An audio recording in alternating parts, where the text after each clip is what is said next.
Good morning, everyone. Welcome back to the Doodle stream, where every Friday here on Twitch and YouTube, we spend 3 hours together while I attempt to doodle out your ideas and suggestions from the chat. Before we dive into the doodles for today, I'd like to remind everyone where you can find me outside of our time here together. You can check out my website right there in the bottom of your screen, KevinAHinkle.com, where you can find me on social media at Mr. Kevin Hinkle. If you'd like to follow just my work as a freelance artist, maybe not as many pictures of what I ate or my lovely children, you can find me at MrHinkleDraws. That is where I share just my artwork as a freelance artist. If it's within your means, please consider supporting my work on Patreon. Patreon helps content creators all across the world by providing a platform for their fans to pledge continuous financial support. Tiers are as low as $1, and they have a whole bunch of different rewards and goodies for joining over on Patreon. One of the rewards for that support is a shout out during all videos and live streams. So all the names you see on the screen right before you are members of my Patreon community. So thank you guys very, very much for making this and so much more possible. I appreciate that. If you'd like more information about my Patreon account, head over to patreon.com/MrHinkleDraws. I try to take very good care of my patrons. So there's a lot of really cool stuff that you unlock, I guess is the right word, if you join over in my Patreon community. I also send a lot of surprise things, and I do a lot of surprise things for my patrons, including something I just ordered for my patrons. Oh my goodness, when did I do that? About a week ago, that all of my patrons, regardless of what tier they are at, will receive in the mail before Christmas. So please consider it. It does mean a lot to me, and I hope that it is worth your monthly pledges. So once again, patreon.com/MrHinkleDraws for more information. So I got a couple things, as per usual, that I want to share before we start doodling. Just, things that are a little bit more top of mind for the week, for the day. There's a lot of people in the chat, so hello to all my friends for stopping by. Hello, Ken. Brick Smith, Julian is here. John Y is here. Hello. Funny Figs, we got Ray in the house. CC Cafe Corner is here. Doc is here. Ben is here. Am I missing anybody else? Golden Light Pictures is here. Hello. And I think that's everybody. Welcome in, everybody. Helping me with the chat today, once again, Jeff McElwee. Hello. Jeff, you thought you were out. We brought you back in. Yep. That's what happens, I guess. I was like, man, my life is now more complete than it's ever been. I don't have to wake up early on Friday. I don't have to worry about finding coffee. And then you're like, Jeff, come back. And I was like, oh okay. This is me just trying to give you a break. Yeah, I know. But thank you, as always, Jeff, for agreeing to join me on stream and help take care of you guys in the chat. He's going to be collecting all your suggestions. Our theme is red, so anything red. Yeah. And this is a tradition that goes back to episode 30. So episode 30, the theme was green. Episode 40, it was yellow. And episode 50, it is red. So I'm going to keep sticking with that tradition. But yeah, feel free to throw them in the chat at any time, and Jeff is collecting those and throwing them into the private chat, so don't worry. You guys are more than welcome to have a wonderful, engaging conversation, and your ideas will not get overlooked. They will be captured. So hello, Lindsay. Welcome. Racist, this guy. So I don't know either, Ray. I don't know either. Love it. All right, so yeah, let me share a couple quick things. Let's see. Okay, low stock alert. As always, I like to let you guys know when I have certain items that are kind of in that single-digit inventory. This is a screenshot straight from my Etsy store management, so I didn't manipulate anything. This is just straight up. It's not true. You photoshopped that to make it fit and look nice. I saw you doing it. I put it, but I didn't change the numbers. That's manipulating it. You manipulated it. I put two pages together. You know what? Dang it, Jeff. All right. So I'm back. No matter what anyone says, you are not, quote, too funny, Jeff. All right. Thank you. So yeah, these are the items that we are getting down to the last little bits here. So the Baby Yoda, aka the child, aka Grogu. Hopefully, I'm not I'm probably spoiling it for somebody. I'm sorry. For somebody who's like, I gotta wait 2 weeks for my spouse to get back. Everybody spoils everything for me. So, but down to 4. I don't necessarily have any plans to not restock, but it will not be before Christmas. So if this is something that you were looking for a Christmas gift for somebody, this is it until the end of the year. Here's the older style Pikachu. We're down to 6. That's on sale for $1. Only $1, ladies and gentlemen. Here's Mando. Mando's down to 7. There's only 7 left of him. Again, I will likely reorder him, but not until next year. Here's the classic Link, $1. I got 8. Here is the Lego Pride Rainbow Head. Only 8 of those left. This particular design will not be reordered. So there is a new one coming, and it has already been ordered, and it is already on its way. But this particular artwork will not be restocked. So there's 8 left of that. Mario's down to 8. Mario will come back, but if you want to get him before the end of the year. Okay, these little prints, right? These little Lego minifig 4x6 prints or whatever. I think it's 4x6. No, it's larger than 4x6. These were an experiment. I only did a very, very small run of these, and I am not planning on restocking them. It was a total experiment. I just did them in case people didn't want to get the poster with all 14 of the figs on it. They will not be restocked. So I've got 9 left of the Ice Planet. Apparently that was the huge winner. Everybody really digs Ice Planet. Wonder Woman, 12 left of those, $1.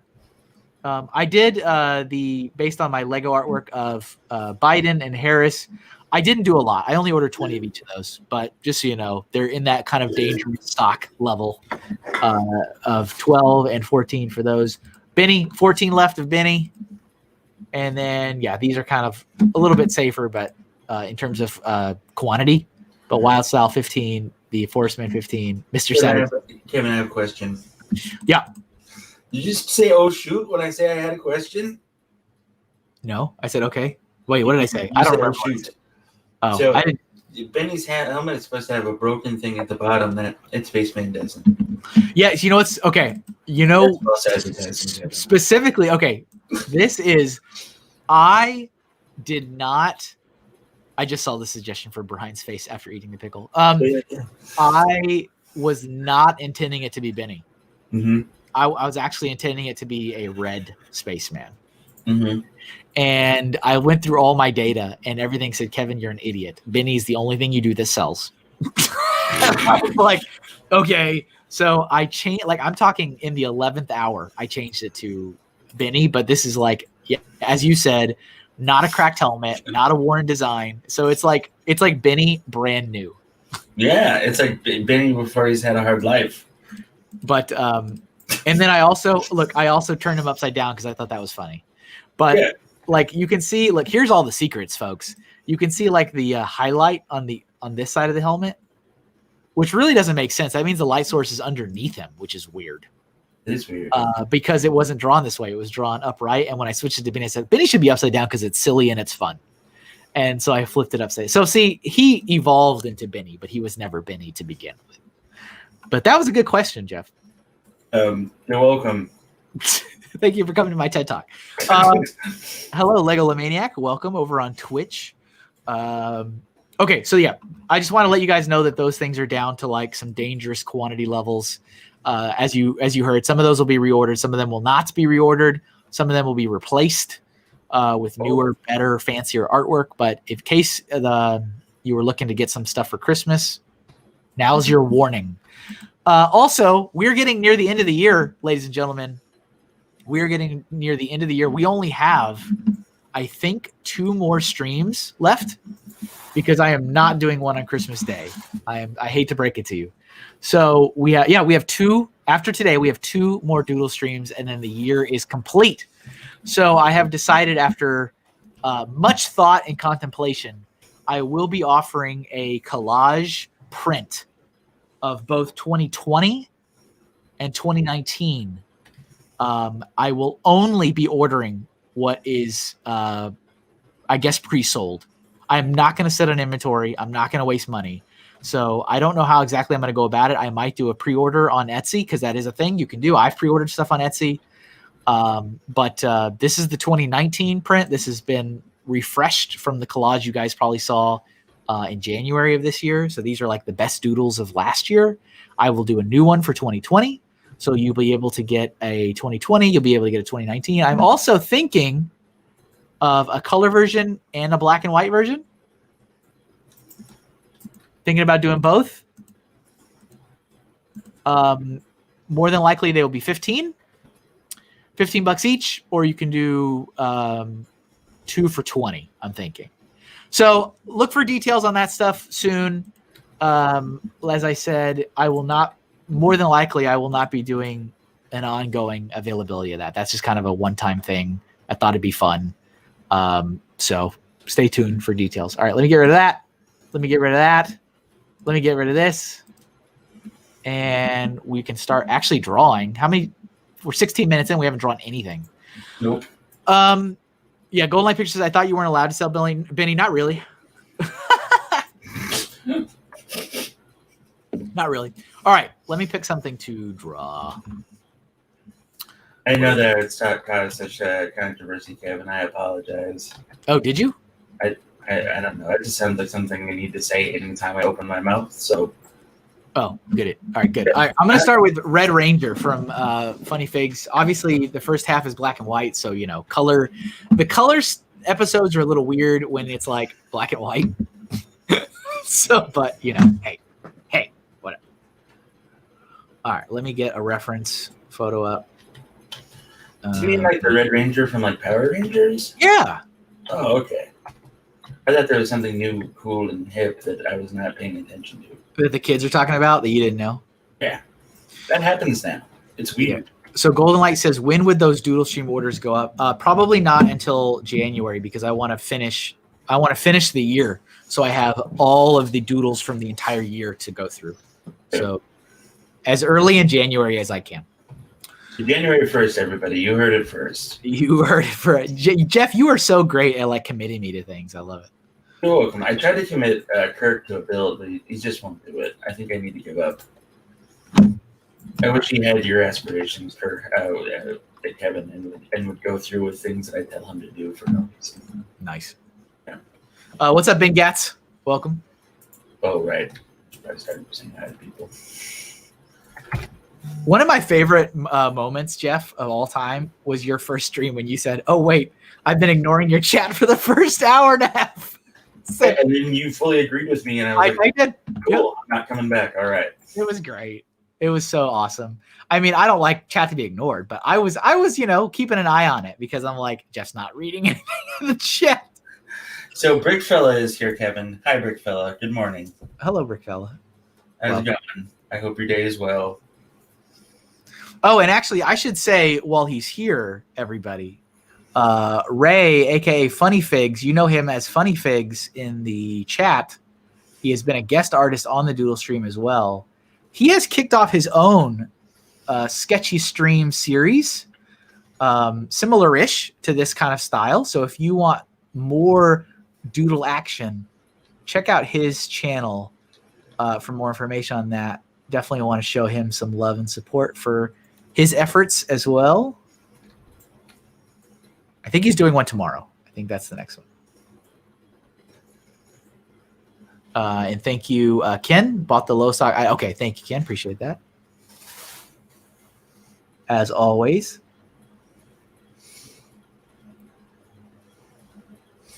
That is kind of neat that Ray's doing his own thing. I like that he calls it sketchiness rather than whatever else you would call it. But, I mean, yeah. Oh, and actually, and Ben has done a couple too. Yeah, Ben's been doing a lot. Ben did a couple art streams, which was really awesome to see. And he also got his Twitch affiliate today. I think it was. Congratulations. I mean, he posted it. I saw it today. Maybe he posted it earlier, but congrats on that, Ben. And I mean, we'll do the full gambit here. Family Bricks. He usually pops in at some point, but Family Bricks also hit 1,000 subs on YouTube, which was pretty sweet. 1,000, congratulations, dude. He cranks out the content like nobody's business. Matt like has I feel like, unless I'm like just totally off, which I may be because time, but I feel like he posts like 2, 3, 4 things a day. I'm like, what's happening? He's a busy man. He is.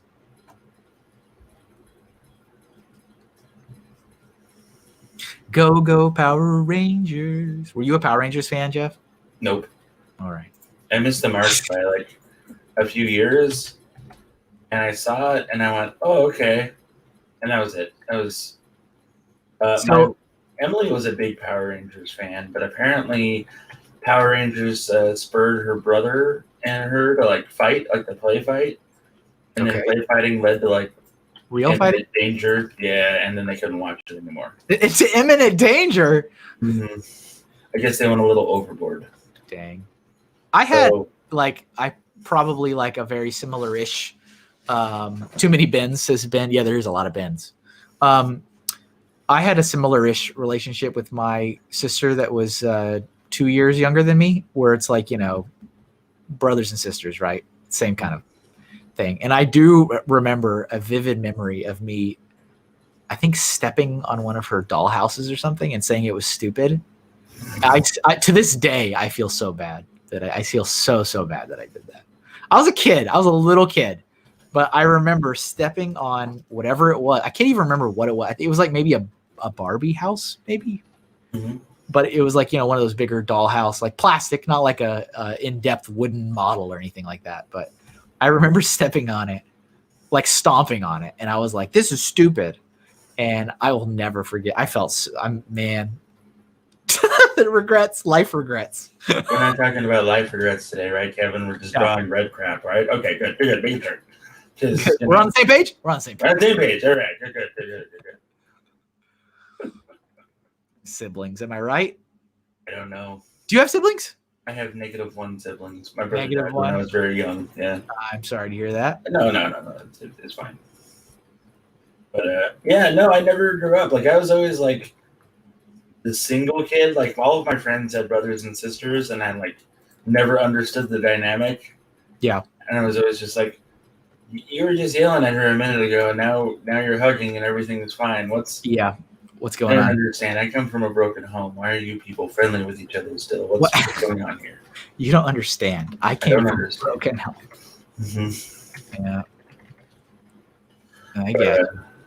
No, it's whatever, I guess.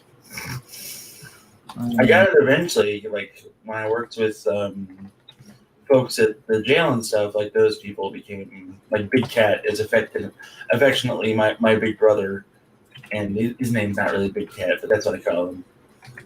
Like the character from Sonic? Kind of like, right? Yeah, pretty much. Like like I just call him Big Cat when he gets upset, because I heard somebody do that once to their friend, and I was like, yeah, all right, this works. And whenever Josh would get angry, I'd be like, hey, Big Cat, it's all right, man. Don't worry. It's going to be okay. And then he'd just like look at me like I was insane. And then he would stop being angry and like going to Super Saiyan level 10 with anger. So that was cool. Super Saiyan level 10. Also, Lego the Maniac, I see, where I the inspiration for Finn. I was actually just looking at your name, Lego the Maniac, because you are coming up very soon on my commission list.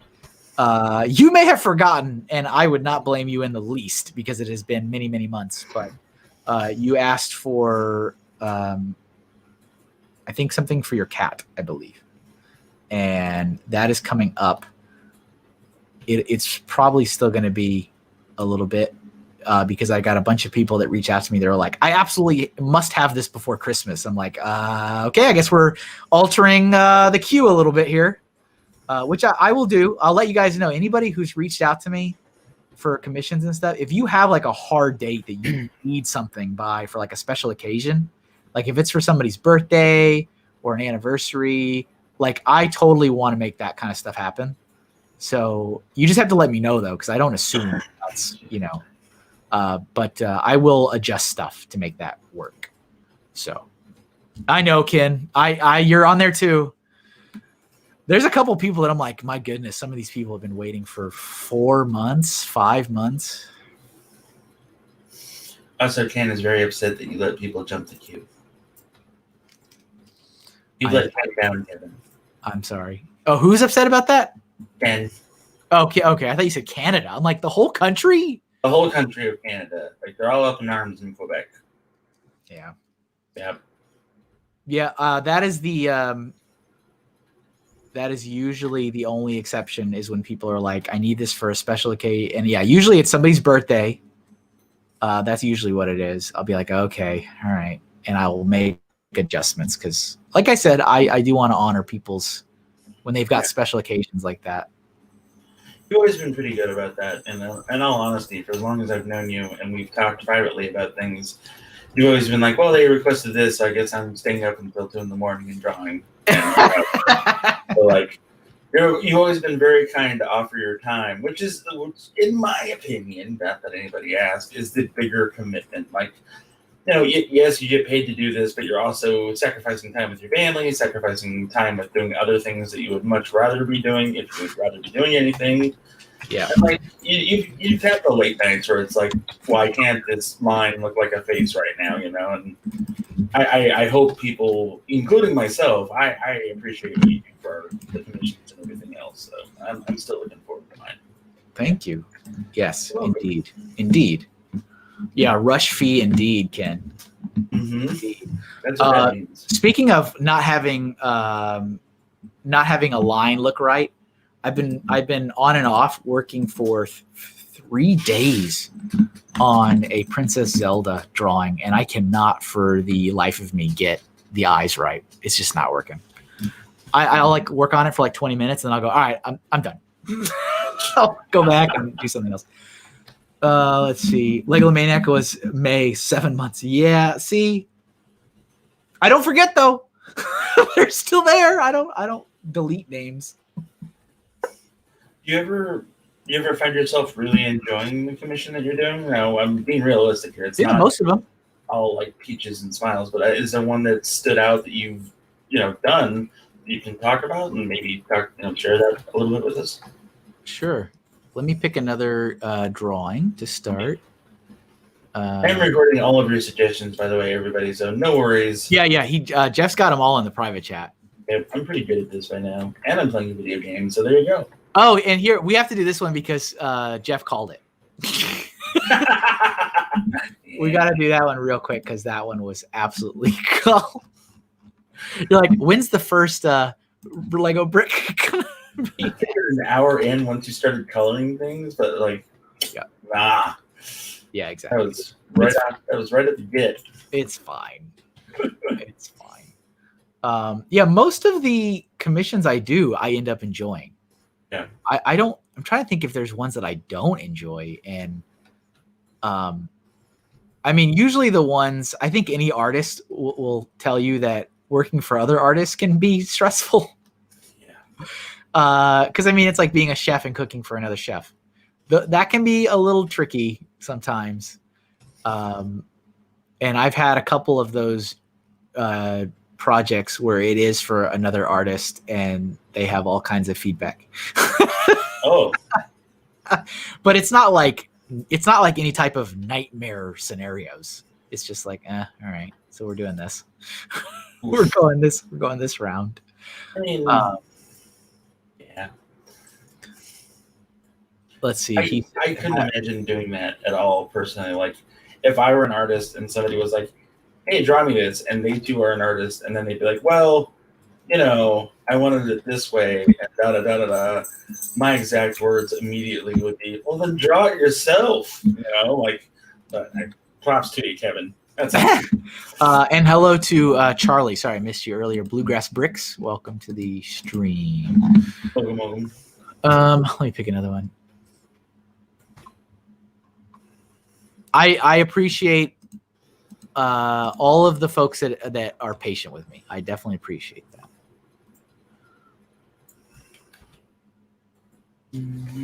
Oh, let's see, 9, 12. So that would be 10, 12. I want to do Ben's suggestion of Brian after he ate the pickle. Please. That seems like a fun one. please. I actually really did want to draw that when it happened in real time, and I'm like, I got too much other stuff. I can't do this. All right, we're gonna do that one. I was really concerned about Brian, but on the other hand, I was like, yeah, he'll be fine. He's done worse things. Let's see. Yeah. Beyond the Brick made it its own standalone video, by the way. So in case anybody missed it. Oh yeah, that was great. Yeah. Speaking of which, I think I'm gonna bring that up as my reference image. Fantastic. Yeah, to make sure that he's in the Christmas sweater for Mario. God, you know. He nitpicked everything. I didn't nitpick anything. All right, let's see. And I also usually, I'm trying to think who's in the chat right now. I usually tip if it's another artist that does it for me. Whatever they charge, I usually tip them more than they charge me. Usually. Can I tip you? The Brick. No, you don't have to. Okay. You don't have to. You don't have to, but it'd be nice if you did, Jeff. I mean, is it ever? Is it one of those? Is it ever not? You're like, oh, how dare you tip me? Sometimes when you go to like an Olive Garden, all right, and the waiter's not that good. Let's just say I make sure to check that little box on the PayPal invoice saying, would you like to allow it if they can tip you? I'm like, yes, of course I will allow this. Well, I mean, yeah. It's not automatic. You have to say, yes, you can. I'm trying to look for a good screenshot here. Where's a good one? I think like 5 minutes in, maybe 3 minutes in, is when he ingests the pickle, and then afterwards is no good. It's so bad. There we go. Got it. Got a good one. Yep. Got a good one. I've been looking at Beyond the Brick timestamps lately, Kevin. It's been fun. Yeah, that's not a bad suggestion for using a red pin. Maybe I. But then you would have to do all of these all over again. I know. Part of me is like, how does that affect the flow? Oh, hey, Ken. Ken is my like resident like anime guy. I just think of you, Ken, when I think of anime. I don't know. But I added a whole bunch of anime series onto my Netflix like list, my like watch list. And I started watching One Punch Man. I don't know if anybody has seen it. That's actually hilarious. One Punch Man is pretty funny. And the reason I started with it is because there was one season. I don't know if the show is really just one season, but Netflix only had one season. So I felt like, oh, good. I can digest one season. Because some of the others, like I added, Full Metal Alchemist, and it's like 9 seasons. I'm like, oh, this is going to be a while. Don't forget about the live action version of Full Metal Alchemist either. Oh, is that on Netflix too? Yeah. Oh, I didn't realize that. So, what was I going to say? Tell us your animes. That's funny because I haven't seen it. I don't know why I can. For some reason, I don't know. You maybe because you've suggested some from time to time, and like that you're just, I don't know. You come to mind now. But I added Full Metal Alchemist. I added One Punch Man. I added One Piece. These are all shows I've never seen. I added Bleach. I've heard a lot of things about Bleach before over the years. It's pretty good from what I've heard as well. The one thing that I wasn't as I don't mind subtitles. I don't mind subtitles. The thing is that I watch these when I'm at the gym.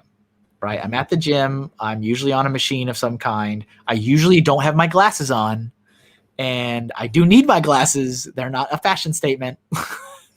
And so when I was trying to watch it the other day, and I was like, oh no, I can't read this. Because it was like just slightly out of distance for me to like read it properly. And that turned out to be kind of problematic. So I had to like, so Ben, Cowboy Bebop is one I have seen because that was, so my extent of watching animes is, did Cartoon Network show it during Toonami back in the day? If they did, then I watched it. So I watched Cowboy Bebop. I watched Big O, Outlaw Star.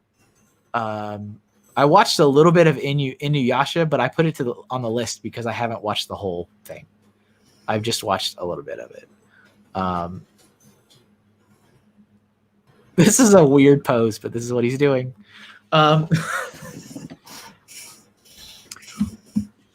Let's see. I prefer subtitles, which means I get a headache reading it during binge. Yeah.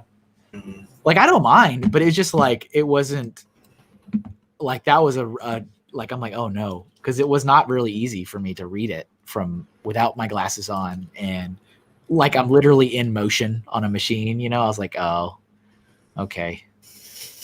So I just have to be a little bit more selective in when I watch them. Like, I can watch them if I'm like on the treadmill, but they are not for elliptical viewing, which hopefully my gym brings the ellipticals back. Otherwise, maybe I will never be watching anything on those again. Let's see here. They were gone, Jeff. They were just all gone. They were just gone. They were gone. I don't know what happened to them. They were just all gone. It was so sad. Yeah, I posted up on Twitter, folks, that my the elliptical machines that I've been using literally every day, Monday through Friday, for 3 months solid, never missing a day, were all gone. There's like, I don't know, like 4 or 5 that my gym had, and I would just kind of like switch back and forth.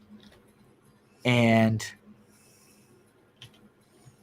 I don't know what I'm doing. He's got a weird, this is a good pose though, but it's like goofy. And I think they're either repairing them. I didn't think they were broken. They're either repairing them or maybe they're replacing them with newer models or something. It just seems really bizarre that they like removed all of them. And that area of the gym is just like empty now. Like, oh, okay. All right. On forever. They're like that horse from the Never-Ending Story, and you're in that muddy place. Just Yeah. sucks it all down. What was that called again? The nightmare, the chaos, the blackness? What was that called? The nothing. The nothing. That's what it was. And like now your ellipticals are in the nothing, and we all get traumatized because we saw that horse die when we were like 7. Did I find it? No, I didn't find out. I didn't ask. But today I was telling Jeff I used the stair machine. Yeah, Kevin's not going to be on his legs for the rest of the day. He's going to be sitting down is what's going to happen. So you're on your last leg? Haha. Jeff, don't let anyone ever tell you you're not funny. Obviously. With jokes like that. I mean, really. It is funny. I did get told that I was funny last night. So that was kind of fun. Just saying. All right. This is my quick course on how do you draw Mario really, really fast, and then you don't want to draw Mario. How do I do this super fast so that I get the Mario's there. Done. Boom. That looks good. I would like to take a picture of me and Brian together because he's got the Mario Christmas sweater and I have the Zelda Christmas sweater. Ooh. And I just think that would be kind of like a nice, we need to have like a nice wintry background. Maybe like a fireplace. Maybe we could put like one, family portrait style. One person puts a hand on the other person's shoulder. We just slightly look to the left. Yeah. One of my favorite jokes from the cartoon Regular Show, if you guys are familiar with that one, I don't think that one's currently airing anymore, was the family has a family portrait, and in the family portrait they have the lawnmower. And every person in the picture has their hand on another person's shoulder, including the lawnmower. So somebody has their hand on the lawnmower, like I'm talking about like an old school push mower, and like it's just in the family portrait. This is fantastic. It's so good. And it was actually like one of the members of the team made it as an actual like painting, like it's a real painting that exists. And because somebody, I think at one point behind the scenes or something, somebody showed it off at like Cartoon Network Studios or something like that. I was like, it's a real painting. I kind of want to hang out with those people because they have, a lawnmower and that's just wacky.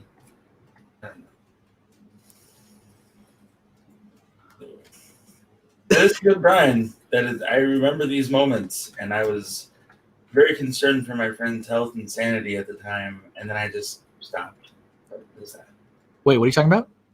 when Brian did the thing, when he ate the pickle, Oh, I yeah. was very concerned about his health and sanity.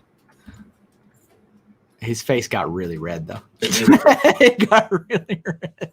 What though he kept it professional, though. Didn't let out a curse word, didn't do nothing, just quietly was defeated and sat in his chair. I mean, that's impressive, let me just say. Yeah. Because apparently I didn't have, he had like a level up from the one I had. Oh, dear. Because that was hot. And it was just like one of those like little, crinkle cut dill hamburger pickles. Yeah. And he ate a spear. And he had like 2 of them. Okay. That's a bold choice. It's on fire. This is ridiculous. See you later, Golden Light Pictures. Take it easy, man. Ludicrous. This is ludicrous. I'm going to put the chair behind him here. Gamer chair. I'm doing what they call a pro gamer move. One of my favorite like random gifs, like that Vsauce one. I'm doing what they call a pro gamer move. Like, who's this guy? What is he talking about? All right, there we go. Death pickles. Yeah. Perfection. Oh yeah. Thank you guys for being here. I appreciate all of you that are watching. Do you like spicy food, Ken? Are you into that? Like, I don't dislike spicy food, but I don't try to like burn my mouth. All right, let's get another one here. Let's do what do we got? What do we got? We got lots of stuff here. There's a lot of suggestions. This is true. All right, let's see it. 9 at 10:10. Where is 10:10? Oh, that one already. We lost that one. That's right. Oh, hey, want to become famous? No. Thank you, spam bot over on the Twitchverse. Appreciate that. All right, let's see here. I will copy and paste this into the chat. Well, we're going to do John Y's suggestion, which is Applin from Pokemon. I think I've drawn. Is this the one that worm is in an apple? I think I've drawn this one before. You're asking the wrong guy, Kevin. I'm sorry. I know. Oh, I have not drawn this. I've drawn the like evolved form of this. Oh. All right. Is it him in an orange or something instead of an apple? It's like an apple with eyes. That's creepy. Legoland Maniac's like, I thought somebody came to join me, and it was just spam. I'm sorry. I apologize. Why are you apologizing? I guess that means I'm doing good if I'm starting to get those in the chat. Yeah, if you're starting to get random comments about things like that, then you're getting there, Kev. Moving on up. Yeah, to the Upper East Side. I finally got a piece of the pie, Jeff. Yeah, that apartment in the sky. I have to tap out. I don't know. That's okay. Yeah. And gone. Look, Julian jumped over to Twitch there. Now you have a friend. Yay. Let's see. Oh, and if for those of you guys that were watching last week, I was telling was it Steve? Was Steve on last week? Yeah, Steve was on last week. Steve and I were talking. Yep. Mm-hmm. That's right, because you narrowed the eyes. I did. Narrowed now. You're up again. It's like you're like jealous of the other dog in the house. You're like, how it feels like. Well, why is he there? Why am I not good enough for Kevin anymore? Has there been complaints more than usual? Has there been complaints? I was telling Steve that I had started watching the Witcher show on Netflix. I have finished, so I watched the full season. I did enjoy, but as I was telling Jeff before we started, I am super confused as to what's going on. The timeline has totally eluded me. I am very much lost. I don't know where we are. I gave up halfway through trying to understand if we were flashing back or flashing forward or flashing sideways or alternate universes. I'm like, I'm okay. I'm just going to be here for the ride, I guess. Which is kind of a weird feeling, like just truly not knowing, like where in the chain of events am I? Because I'm really confused. And I finished the season, and I liked the final episode a lot, but I'm still very confused. Because at that point, now I'm kind of like conditioned to listen for like cues and stuff for like, how do we know where I am? And I heard some of those cues, and I'm like, but I feel like that doesn't line up with my internal timeline of where this should be, right? So I'm just lost. I'm super lost. That's funny. So but I enjoyed it. Much like The Witcher, you should toss a coin to your artist and consider joining Kevin Hinkle's Patreon. Hey, toss a coin to me. Yeah, see, that was not a smooth transition. I mean, it was okay. Thanks. I put in the effort. It was okay. It was good. All right. All right. Let's see. Depends on the food, says Ken, for spicy stuff. Got a bottle of ketchup, Kevin.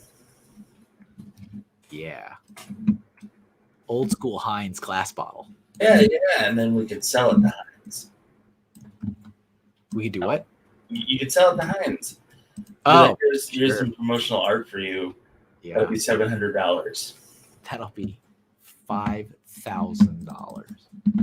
See? I entered a Heinz contest when I was young to design the new label of the bottle. Yeah. I didn't win. But you know what's crazy is my design. I do not in any way think they took it and actually used it. But in my design, this was a long time ago, I put like an actual vine with a tomato growing on it. And I couldn't help but notice in the last, I don't know, handful of years that their label does now have a tomato on the vine on it. But yeah. No company would ever steal another artist's work, though, and profit from it, Kevin. Ever. Let's see. All the time. Oh, we got a couple of people that said Santa, so we should do Santa. Yeah, you did have a couple of people ask for Santa. I think somebody put Santa in the chat because Santa has scrolled away. Santa is lost to Chatverse. So if Jeff or anybody wants to throw it in the chat, I'll put it on the screen. On it. Legoland Maniac, this is actually supposed to be it's confusing. Oh, it is? A reveal at the end as to which timeline we were in each story, similar to the first. Well, I'm still confused. I am officially still confused. So. Speaking of Westworld, though, that show was fantastic. Even the last season, that was a little weird, but it was good. Westworld was a great series. It shocker. Isn't there an old movie? Yes. Is that what it's based on? Is it based on a book? It's based on a book and based on the film as well. The only film, or one of the only films, to be directed by Michael Crichton, the Jurassic Park guy. Gotcha. Yeah. Pretty good. Like movie, it's really hard sci-fi, and the show is like, we're going to take all this and we're going to do it right. And they did. It's a great show. It's fantastic. You know what I kind of feel bad about? This weekend I have to write my my blog update for the last month. Yep. And I did not finish a single book. Really? Yeah. I mean, I as you know, I've been listening to it. Yeah. But like, man, I just underestimated my ability to hammer through a 50-hour audiobook. Well, it is also, like you said, 70 hours of, oh my God, really, Stephen King? Yeah. Really? Oh, okay, cool. Yeah, there's like, it's not bad. No, there's I mean, everything. It's like, oh, here's this character. Oh, let's talk about everything this character ever did. And it's like, I mean, okay. And that's kind of neat, I guess. But I only like to put in there things that I finished. Mm-hmm. So like, if I didn't finish if I didn't finish the game or I didn't finish the book, I don't put it on the list. It's like, nah, I did finish it. So I'm kind of like, oh, I didn't read anything. That seems kind of dumb. What am I doing? This is stupid. All right, let's start over. This is dumb. I don't know what I was doing. Hello there, Snow Silver Tongue. Welcome to the stream. Yes, we hope that you have a good day as well. Let's try to draw this again. I don't know what business I had, starting with details first. Yeah, that's what I got.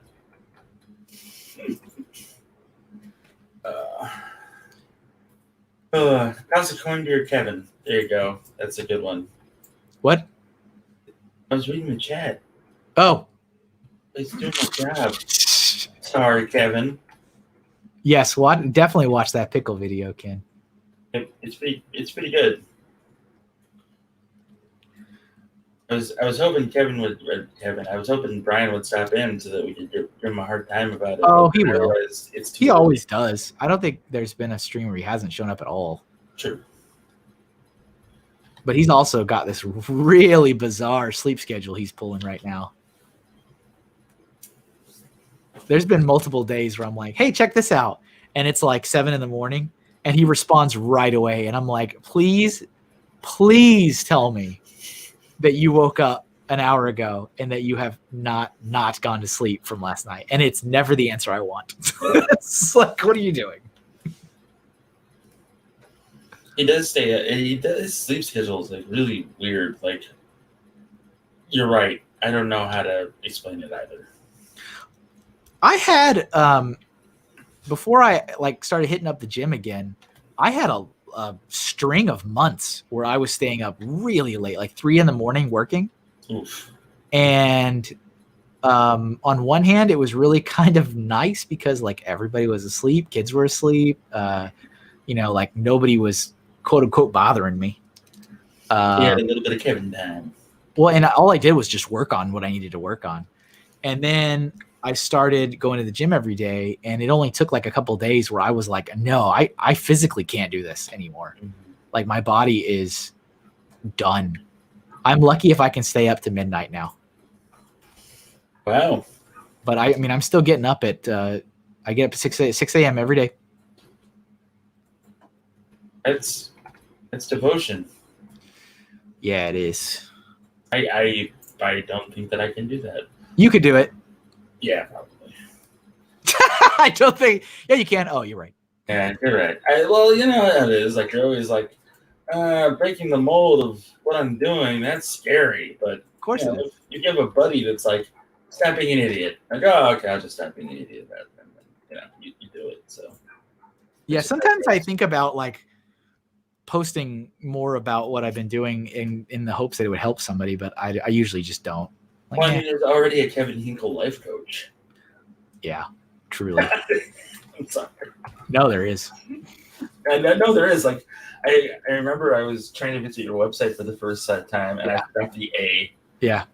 Yeah. You got I think his official title is Joyologist. Okay. Joyologist. That's. You can't just add oologist to things and be like, this is my job now. Well, I mean, you can. It doesn't make it legit. I mean, maybe he's too legit to quit. Hey. I'm sorry. People think you're not funny, Jeff? People know I'm not funny, Kevin. People know. They know I'm not funny. It's okay. It's fine. It's fine. Is it? I mean, it's not. Not really anything else to do about it. I really like this reference image I got where it's got like the little bit of holly right here. Let's see. It's like a leaf and some holly like right there on his hat, and I like that. Yeah, that's a classic Santa. Yeah. Do you remember the Santa Claus movie from the 80s where it was like done on really bad like videotape and like? Are you talking about the Tim Allen one? No, I'm talking about the one that had like a corporation got a hold of an elf that got fired from Santa's workshop. No. And they like tried to modernize it all. Yeah, it was really bizarre, but like that's my favorite Santa Claus movie. Ray says, "Have a kid, Jeff, and you'll never sleep again." I'm good. Good. So yeah, yeah.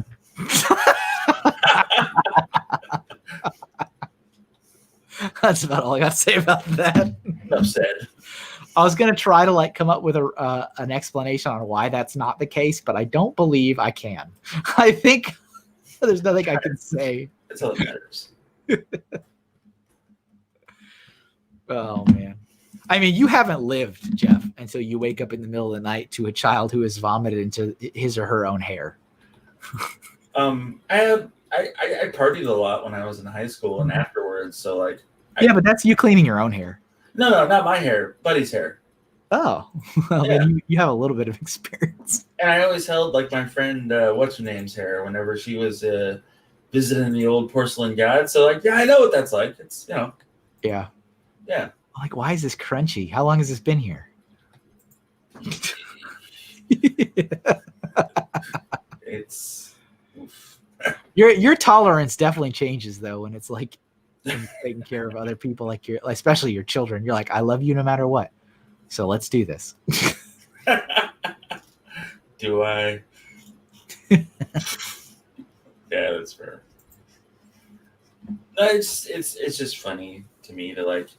I hear all these people that like are like, yeah, kids, it's the greatest thing in the world, and yada shmada, and then like sometimes that is not the case, and I'm very confused. Well, this is the biggest regret I've ever had in my life, and it's like, oh, really? Like ever? No, I've never said that. No, not you. No, not you, but like other people. Right? Yeah. And I've just been like, yeah, I've never thought. Oh, I didn't think that you would. You seem like the dude that was like, I'm ready to be a dad. Let's do this. Yeah. And you have an army of children. Right. Well, not an army, but you know what I mean? Like a big family and stuff like that. Like, like Kevin is like the almost 50 guy with like the big like style ranch house on a ranch. He doesn't actually work the ranch, but you've got like the big family home and you've got your children. That's dang sure. That's never a bad thing. That's a classic dad move. Yeah. Oh yeah. That was so funny when the other day, I think it was during the Beyond the Brick one, where somebody was like, Brian wears dad shoes, and it was like white New Balance, and I'm like, what's wrong with New Balance? I was like, wait a minute. I was like, oh no. Yeah, I too wonder what's wrong with New Balance, my friend. New Balance is like the only brand shoes I can wear. Because I have a pair of New Balances and I have a pair of Vans that I wear. So, yep. Did you say Vans? Yeah, Vans. I wish I could wear Vans. Why can't you wear Vans? I have a wide foot. Vans are for wide people's shoes. No. I can't. No. No. Let's see here. There's my Santa portrait. Kids are the greatest. It's Santa portrait. Let's see. Oh my God, Ray, that's horrible. Mine just went number 2 on the bathroom floor on purpose because I made her clean her room. This is my silent protest of me dropping a deuce on your floor, Ray. Sorry, man. Misery loves company. All right, let's see here. Oof. Let's put Santa. We need to shrink him a little bit. Did you say he's got like a glandular problem or something? Yeah. Oh, I'm sorry, Kevin. I guess I missed the mark on that one. Yeah.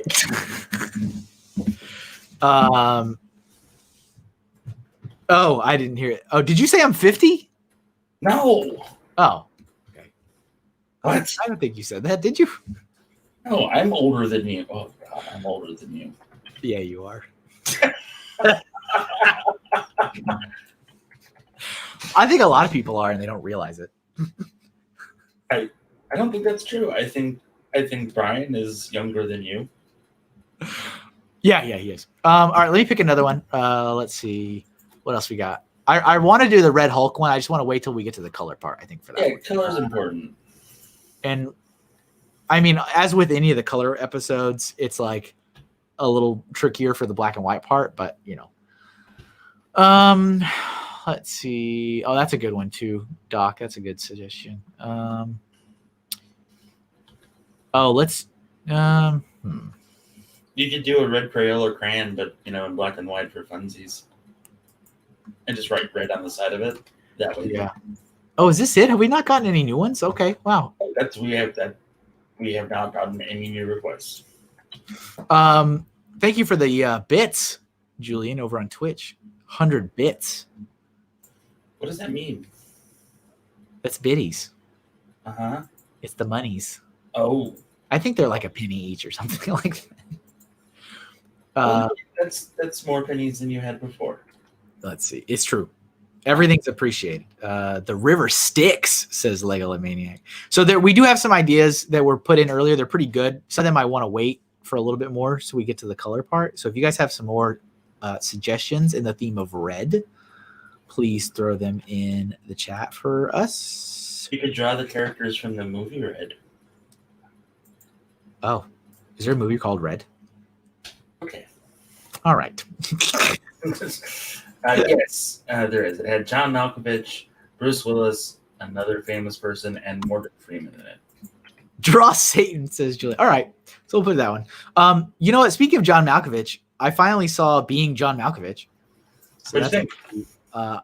Again, I thought there was like some really kind of like super artsy cool stuff in it, and then I was just very confused. I was like, well, I mean, I was especially confused when he went into his own head. I was like, what is happening? Mm-hmm. What is going on? And did it really conclude? No. It's like weird. It's got like such a weird supernatural angle to it. Like halfway through. It's like, the guy's just stuck in his own, stuck in a body of his child for the rest of his life, and he can't do anything. That was kind of a really weird. There's some weird stuff about that movie. Yeah. It wasn't at all what I thought it was going to be. Like I actually really thought it wasn't going to go that direction. I thought maybe it was something more about him, like, the guy, the actor, the human. And maybe like, I'm trying to look for a reference image right now, just so you guys know. And it went in a very different direction. I think everybody that saw that movie had that very same reaction that you just did of, this is going places I did not expect. Yeah, it did. And especially when they like get to the like, I don't know, secret society of old people. They're like, oh yeah, we do this all the time. Like, what? Like, where are we going? Legalomaniac wants to know if you just implied that John Malkovich is in fact not human. No, he is a great human. He's awesome. For sure. Right. Kevin, I'll be back. Okay, I'll be here. Okay. I wish I could get a closer picture of this. Oh, maybe I can. There we go.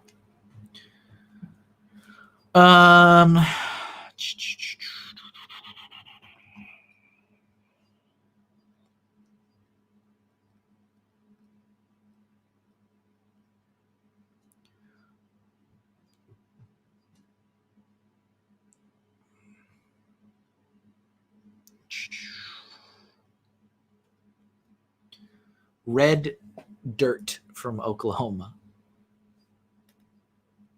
Nice. Does Oklahoma have red dirt? I know New Mexico does. It's like a big deal. Got to stop and look at the red dirt.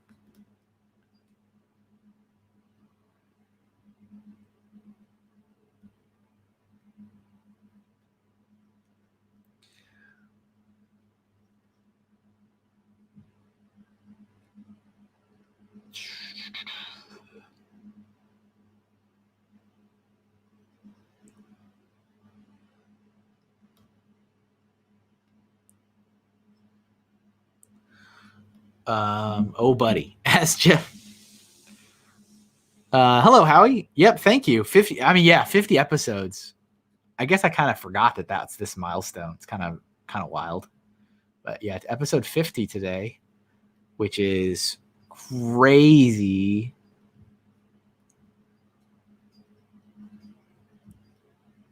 $50 episodes of this. What do you guys think? Do I got something here? Should I keep doing this? Should I stop? It's time to end it.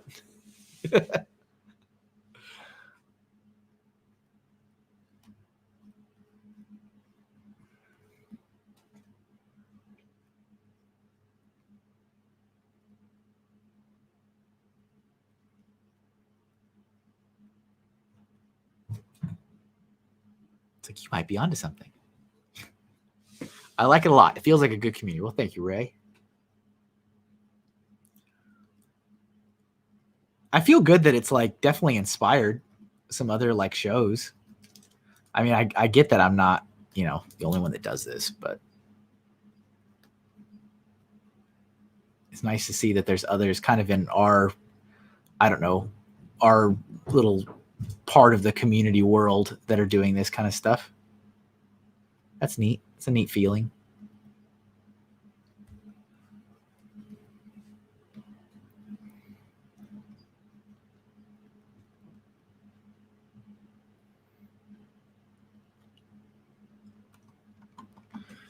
I worry what would happen if it got too big, but obviously that's what you want. Yeah, I mean, my goals with this is, there's a couple different goals. The one thing that's really important for me as an artist is to be doing this kind of like practice work every week. That's really important. Like, that's a huge part of this, is like forcing myself to sit here, draw things I would not draw normally.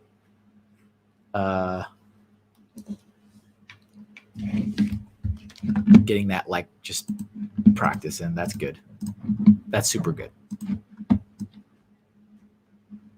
The goal for the channel is absolutely to grow it. Because got bills to pay, so we need to get exploring all the different revenue stream opportunities, and that is definitely part of the plans.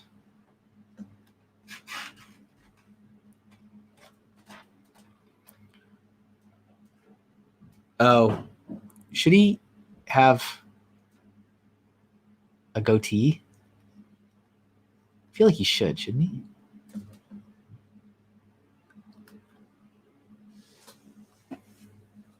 In my head, he does.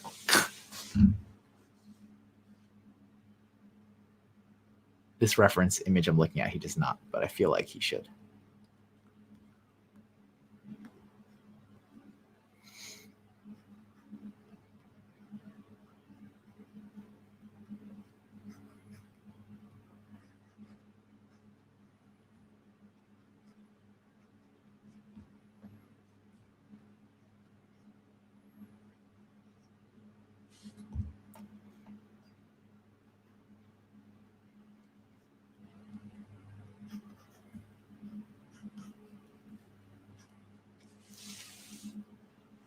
There's definitely a growth in Ghost freaking talking Satan, a growth in the art style and the comfort level with the tablet and all that kind of stuff for sure. That's pretty obvious, especially after going back and looking at the artwork from the last year.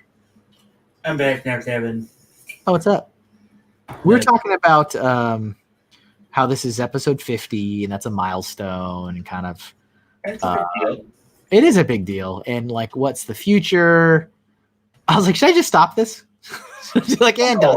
No, don't stop this at all. It's great for you to like practice as well. Yeah, absolutely. Especially hands. I still plan on doing a hands stream. Yeah. Or you can, there's like Wolverine's hands with the claws and the whatnot. You could draw Batman's gloves and. Yeah, I think it sounds very limiting, but I feel like as soon as I actually do it, I'll be pleasantly surprised. Everybody's got hands, man. Like, indeed. That's all I had. I'm sorry. Oh, I thought there was going to be more to that. No, there's nothing. My dad sent me a text and was like, "It's officially Christmas." I guess that means he watched Die Hard. Oh, yeah. Does anybody else do that? It's not Christmas until Hans Gruber falls from Nakatomi Plaza. You want to hear something that you will not be shocked in? No. Okay. You love Die Hard and you've seen it 100 times. Oh, how did you know? Yeah, all right, great. This is going to be awkward later. Well, I mean, like... I'm sorry. No, don't be sorry at all. Like pop culture and stuff, like movies have always been a big part of my family, just in general, because we like movies. Yeah. So like, it's totally understandable that your family was like, we're gonna do things with each other that doesn't involve staring at a television screen, and we're gonna get to know each other and love each other, as opposed to mine, who's like, hey, you want to watch this movie? Yeah, and then not talk during it, and then if you do get talk, you get yelled at. You get yelled at. Yeah. What's up, Matt? We were indeed just talking about you. I won't tell you what we said, though. You'll have to go back and listen.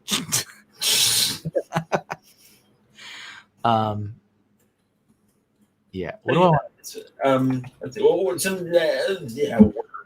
What? So, family traditions for Christmas, Kevin. What are yours? Christmas traditions? Yeah. So, yeah, usually we go to church on Christmas morning, which I think is nice because I never did that growing up. My family wasn't like super practicing religion of any kind. But marry a Catholic Mexican woman and that will change. So, but I've grown to like that. I think that's kind of a nice thing to do. So we do that early morning, and we usually make, we've actually done this several years in a row now. We make like this really fancy, quote unquote fancy, French toast using panettone bread. And it's like amazing. It's like dangerous stuff. But we usually do that every Christmas morning. And then we just, we open gifts and are lazy for the rest of the day. That sounds like a good plan. What is up, Creep Trap? Hello. So, all right, that's pretty awesome. What about everybody else in the chat? Do you guys do anything special for Christmas? Is there something you go out of your way to do, like making breakfast or going to church, putting on your Sunday best and going and... I like how Matt says, I hope it was all bad. We were talking about you. I hope all of it was the worst things you could say. Back in Arizona, my mom would take us to church on Christmas Eve because we liked the manger story and everything else with all that. And I used to go almost every year. I think when I got older, the last few years of my life, I stopped going simply because I didn't really want to anymore. Like, I don't know why. I guess that makes me a bad person. No, it doesn't make you a bad person. One of the I don't think I like where I'm going with this. I think I'm going to change this. Okay. One of the most, not to go just crazy into just nothing but religion, but one of the most like profound church experiences of my life was actually one of the years during Philly Brickfest. It was Easter weekend. No, it wasn't during Philly Brick. It was on our, we went to Philly for our own, like we had a family trip there. And it was during Easter just because I had, Easter weekend off. Right? Because, the Friday off and this Monday off. Yeah. And so we went to the, I think it's St. Peter's Cathedral in downtown Philadelphia. Yeah, I've been there. It's actually really beautiful. That is like breathtaking in there. Yeah. Like that is insane. And so we ended up going there on Sunday for mass during Easter Sunday. Ooh. They had trumpeters. Really? Like they had trumpeters. Like they had the full chorus, the full orchestra, trumpeters. They had, of course, Knights of Columbus were there in the full regalia.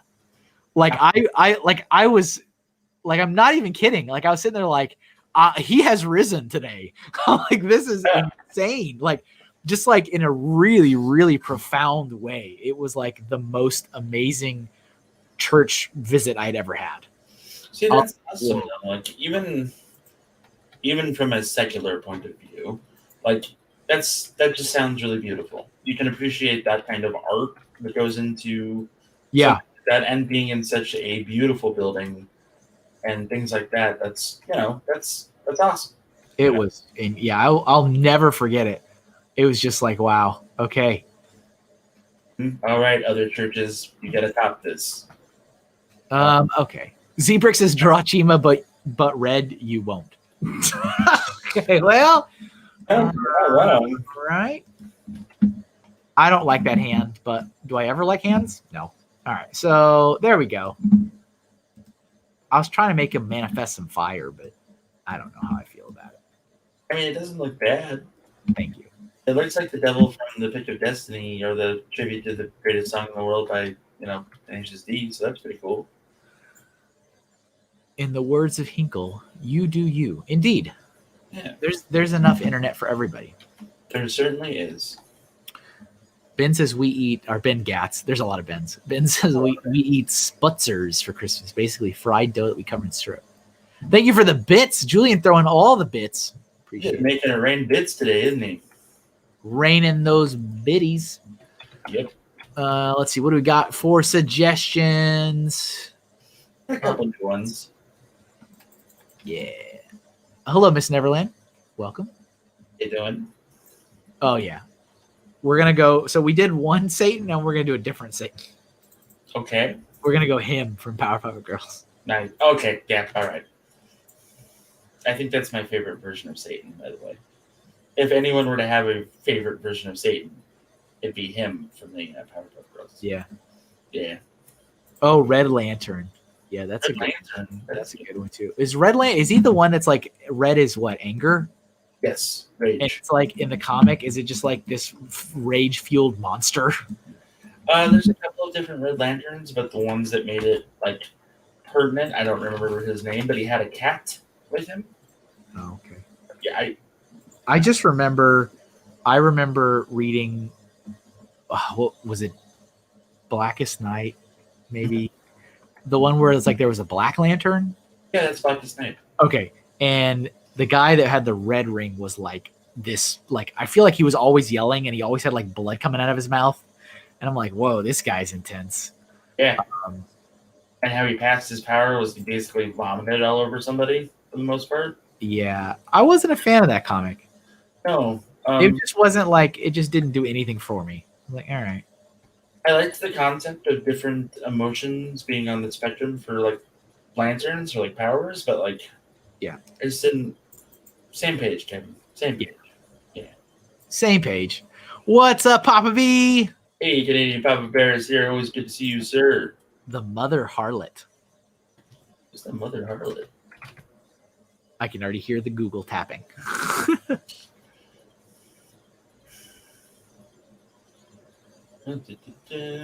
Shin Megami Tensei Mother Harlot. Okay. Whoa. Whoa there. Back up for a second. Let me try to fix this. I messed it all up. Okay, I'm not going to tell anybody. All right, so Kevin has some awesome Christmas traditions. Usually my folks would drag me to Christmas Eve service for the Lutheran faith. And that was always a hoot and a holler. I liked the candlelight thing at the end. I can't remember what it's called. My brother's probably cursing at me right now. Probably. Yeah, it was always cool. And then when we would get home, I would make hot chocolate because I have a recipe for hot chocolate for my mom and dad. And we would, pick our hot chocolate. And then my dad would turn on National Lampoon's Christmas Vacation. And we would watch that. And I was allowed to open up one Christmas Eve present. So I opened up a Christmas Eve present that usually turned out to be some sort of joke or hilarious thing that happens with our family, like an inside joke. And it was good. And then once mom would go to sleep, my dad and I would help Santa with presents if he showed up. Sometimes he didn't, sometimes he did. And we would watch Die Hard like every year for like the past decade. Nice. Yeah. This year and last year are is the first time that I have not done so. So it's a little weird. But I've watched him with Emily, and she's on the fence about whether or not we keep this as a tradition. So might be single again. I'm not sure yet. Yeah. When I was growing up, we did the one gift on Christmas Eve too.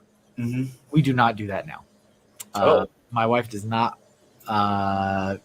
agree to that one. And it's actually like, hey, it is what it is. But when when she was growing up, they definitely did not have a lot, and her gift was usually one gift. That's what she got. She was also, as I've mentioned several times, one of 7 siblings. Mhm. And so if they were going to allow them to open one gift, that would be the only gift. So they did not do any early opening. So obviously when, we had kids, she was like, no, you don't do that. So we don't, it's not a tradition that carried over into our family here, but I did it when I was growing up. Mhm. And we do get our kids usually more than one gift. Well, We kind of do the whole like one thing practical, or like 1 or 2 things practical, like a shirt or something. They always hate it. And then like 1 or 2 like fun things, and that's what you get. yeah, that makes sense to me. Emily usually goes the same route. She'll get me something practical. This year it is Lego storage related, because I looked at our bank statement and was like, why did you spend $200 at I was like, Jeff, how do you know? It's like you're already like saying what it is. So this year she got me this. I'm like, what? I'm very careful and cautious with money. So like when she spends $200 at Sam's Club and we have no groceries still, I'm a little confused. Are you a little cautious? I'm a little worried. But she was like, it's it's for your Lego room. Don't worry about it. And I'm like, oh, okay. And she was also very not stealthy with like, hey, you wanted Cyberpunk for Christmas, right? Yeah. Okay, cool. I'm gonna go pick it up on the day it comes out. I was like, oh, all right. That's not. I just did a commission on that. Did you? I know nothing about that game, and actually was a really big pain because since I know nothing about it, it was very difficult to Google the reference images I needed. But I figured it out. I got it done. I really want to see that when you get done with the commission. It's already done. Oh, cool. I sent it last night. Oh, all right. I usually, anytime it's a commission for somebody else, I will never post it until the client posts it. Okay. Just because I don't know if sometimes it's for like a gift or whatever. So I just I wait. That has also proven to be kind of difficult sometimes when I'm like, hey, everybody, thanks for everything. Thanks for supporting my artwork last month. Oops, I can't share 50 of the things I did. Like, well, that has proven a good idea at the time. But as the year has progressed, I still like doing it. Yeah. I find myself sometimes being like, wow, okay, like I made 30 things and I can't share 20 of them. Oof. So I guess I'll just regurgitate some things. And here, that's what I did last month. Thank you. We got a bunch of stuff in the chat. I'll let you. It's all flying by me. We do. All right, so let's hear. Bama Bricks is here. What's up, Bama Bricks? How you doing, man? Let's see. That's Bama. Yeah. You're saying it like he's in the Bahamas. Oh, look, do I make fun of the way? Look, Kevin? I like how that's how you start. All right, go ahead. All right, so Zach is here. T Bricks says that Die Hard is a Christmas movie. I don't know why people disagree. Bluegrass Bricks, he says, fix the Newell post. What does that mean? So Canadian Papa Bear also does one gift on Christmas Eve. Yeah, cool. Until my parents bought their motel that they owned for a few decades, Xmas was their sleep-in day, so we just opened all on Xmas Eve. Makes sense. Family Bricks, love those requests for properties you know nothing about. Yes. What? So like when you did the Cyberpunk thing and you don't have the first idea of what that is, where you're just like, okay, I guess I'm doing this, and then you draw whatever you drew.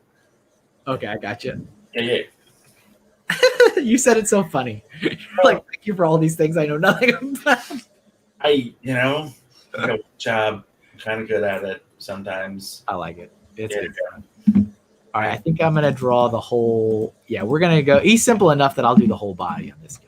Yeah, his little tootsies are funny. So you gotta have the little boots. Mm-hmm. Let's see. It is kind of funny though, because like even in the game that I play that you know nothing about, they do a Christmas event, a Christmas time event. So that's become part of my tradition where I go around to do all the Christmas adventures. It's kind of weird. Like this is the one holiday in the game where I'm like, definitely doing these. So there you go. Have you been playing that game for like how? I mean, that game's been out, hasn't it, for like 20 years? I've been playing since 2005. Dang, man. Yeah. Out of that? Hey, I don't know, man. Like other people have played Fortnite, other people do X, Y, or Z. No, it's good. I'm glad you have something that you enjoy. Well, it's not so much that I like the game; it's as much as my friends play, and like I really love and appreciate my friends. Like I had a college buddy who was like super into World of Warcraft, and he had his account. Something happened with his account. I don't remember. yeah. But he came into school. This is in college. Came in that day where the thing happened, and he was like distraught. Like he was like, I can't do anything today. He was snapping at everyone. And he was just really, I was like, why are you so upset? And he kept going on about how he had all these stats he kept throwing at me. Yeah. It was like however many hundreds of hours of gameplay or however many whatever of whatever, and how he lost it all. I was like, what are you talking about? But he was like so mad at like the world. All right, so imagine playing Mario RPG, Kevin, right? It's a great game, right? Yeah, good game. Good stuff. You get to the last level, and the game kind of glitches a little bit, and you're like, whatever, and nukes all of your save data, like all of it. None of it survived. You no longer have hours of gameplay, and that's where you're at. Yeah. That's basically what happened to your buddy, only somebody hacked into his account and stole all of his time. He was not happy. No, I am no. Because you invest in this. You invest your time, you invest your effort. Yeah, sure. Yeah. I get that. It's kind of weird sometimes, but on the other hand, yeah. All right, here is him. Here is him. Him is here. It sounds like I don't know how to talk. Here is him. Him will go here. Creep Trap, Crash Bandicoot is not red. He is orange. Yeah, he is kind of orange, isn't he? All right, let me pick another one. This one will be... Oh, let's do the Red Hulk because this is the first color one for sure. Yeah. Julian, can you put that in the chat again? Julian suggested Red Hulk in honor of you, Papa Bear. Oh, there we go. Jess got it in there too. That'll work. Yeah. Let's see. Julian might be busy doing important work things. Yeah, so. Stuff. Very true. Very true. It's back. And I said I wanted to wait until... Oh, here we go. Perfect. Put this... There we go. I like how you added 4 pop. Red Hulk. Let's see. Oh, it has to be the Mosaic version. Let's see.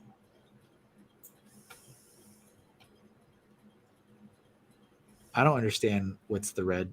Red Hulk is not the same Hulk, is it? It's a different Hulk. It's the general that hunted Hulk for the longest time. Really? Yeah, and he juiced up and was like, "I'll get you, Banner," and then he became a good guy. So there you go. Yeah, Lindsay, Roller Coaster Tycoon is the jam. The Roller Coaster Tycoon is a jam. The little vomit splatters. They're like, oh, that person was upset. That person did not like that roller coaster.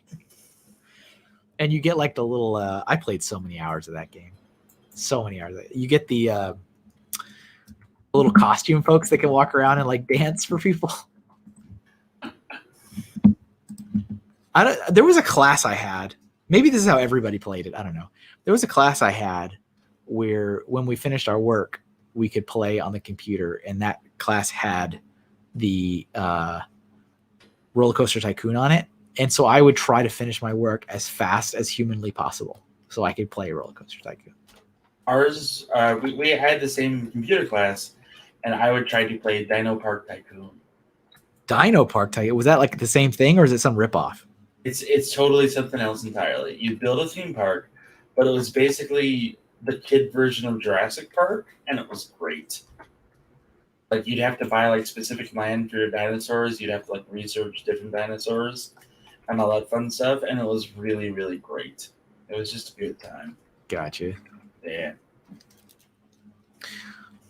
Here we go. Papa B's laying down the Red Hulk knowledge. Yes, his daughter, Bruce Banner's love interest, Betty Ross, becomes Red She-Hulk, and yes, they had an issue where Hulk and Red She-Hulk hooked up.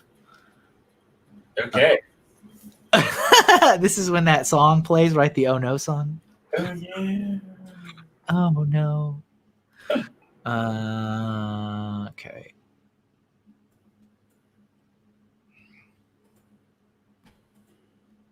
That is an issue. That is a problem.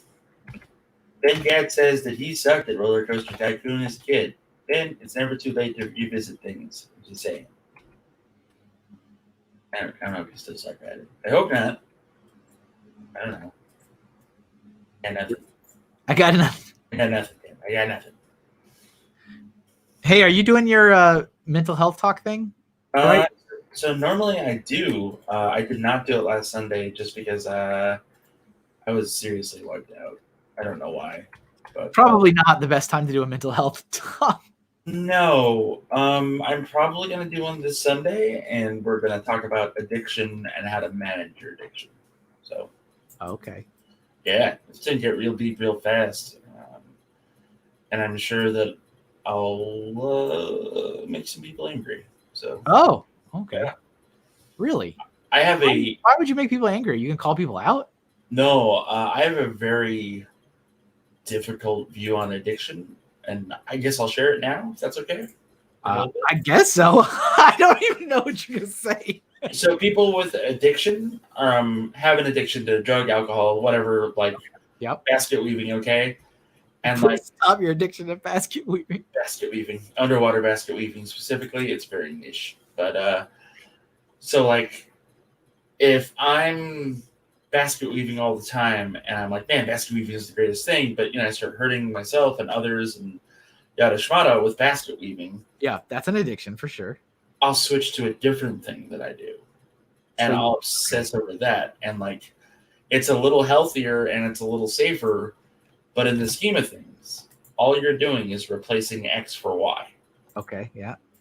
And if you're going to fight addiction, you need to do it with more than just willpower, a 12-step program, and everything else. And like, not a lot of people realize that. Not a lot of people realize that there are steps to honestly stopping an addiction and stopping the habit that also formed from the addiction. Because it's mental for sure, because you're getting that dopamine hit if you're doing something that you love. Look, Miss Neverland's an addiction counselor, and Zebrix has an addiction to Lego. Please help. So I'm sure. Anyway, so these things, right? You get all those good things. Yeah. And you start hurting people and blah, blah, blah. So you stop and you do something else. And then your new addiction takes over your life.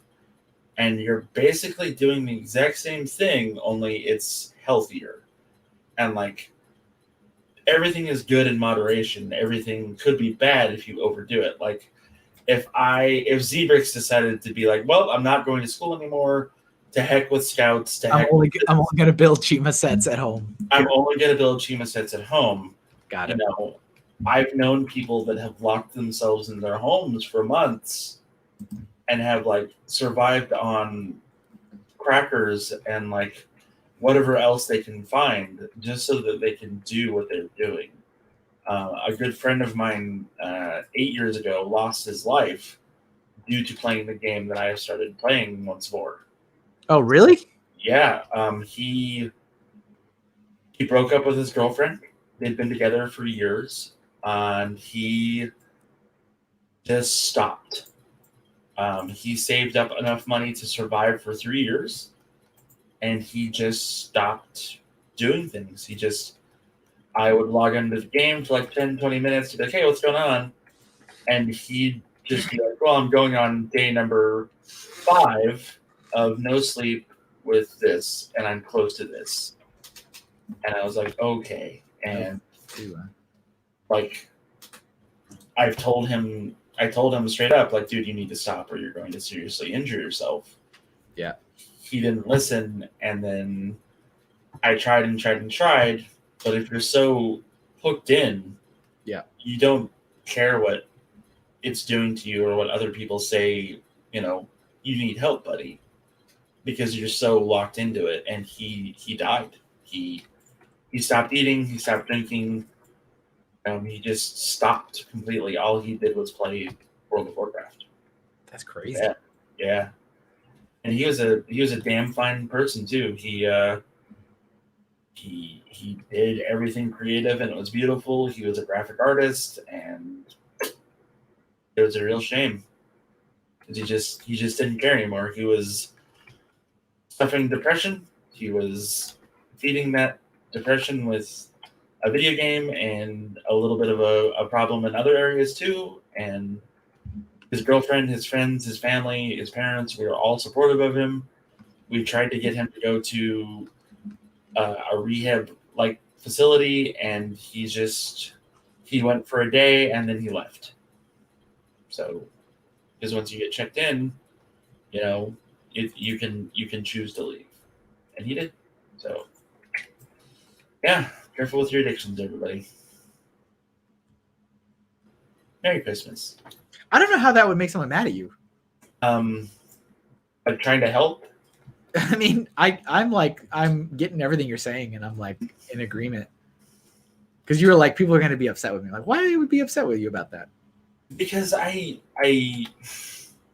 have a pretty hard stance of no BS about it. I don't sugarcoat things anymore when it comes to this sort of stuff. Like, I'm doing the best that I can right now to censor what I would like to say and think about. Oh yeah, don't do that now. Yeah. So I'm doing my very best to keep it as friendly as I can. Well, I do appreciate that you do it in general, that you do that series. Folks, check out Jeff's channel if you want to partake in his monthly mental health live stream. Pretty good. Can you link my page below? Yeah, exactly. Mrs. Neverland, you and I are on the same page. Addicts don't, they don't. People with depression don't like being told, hey, you need help because you're depressed. It's the same with addictions. Hey, you need help because you're, because you're going through some stuff. Yeah. Obviously. Zebrick, some lady came to my school and talked about drug addictions and stuff and claimed she taught twerk yoga. Oh, Z.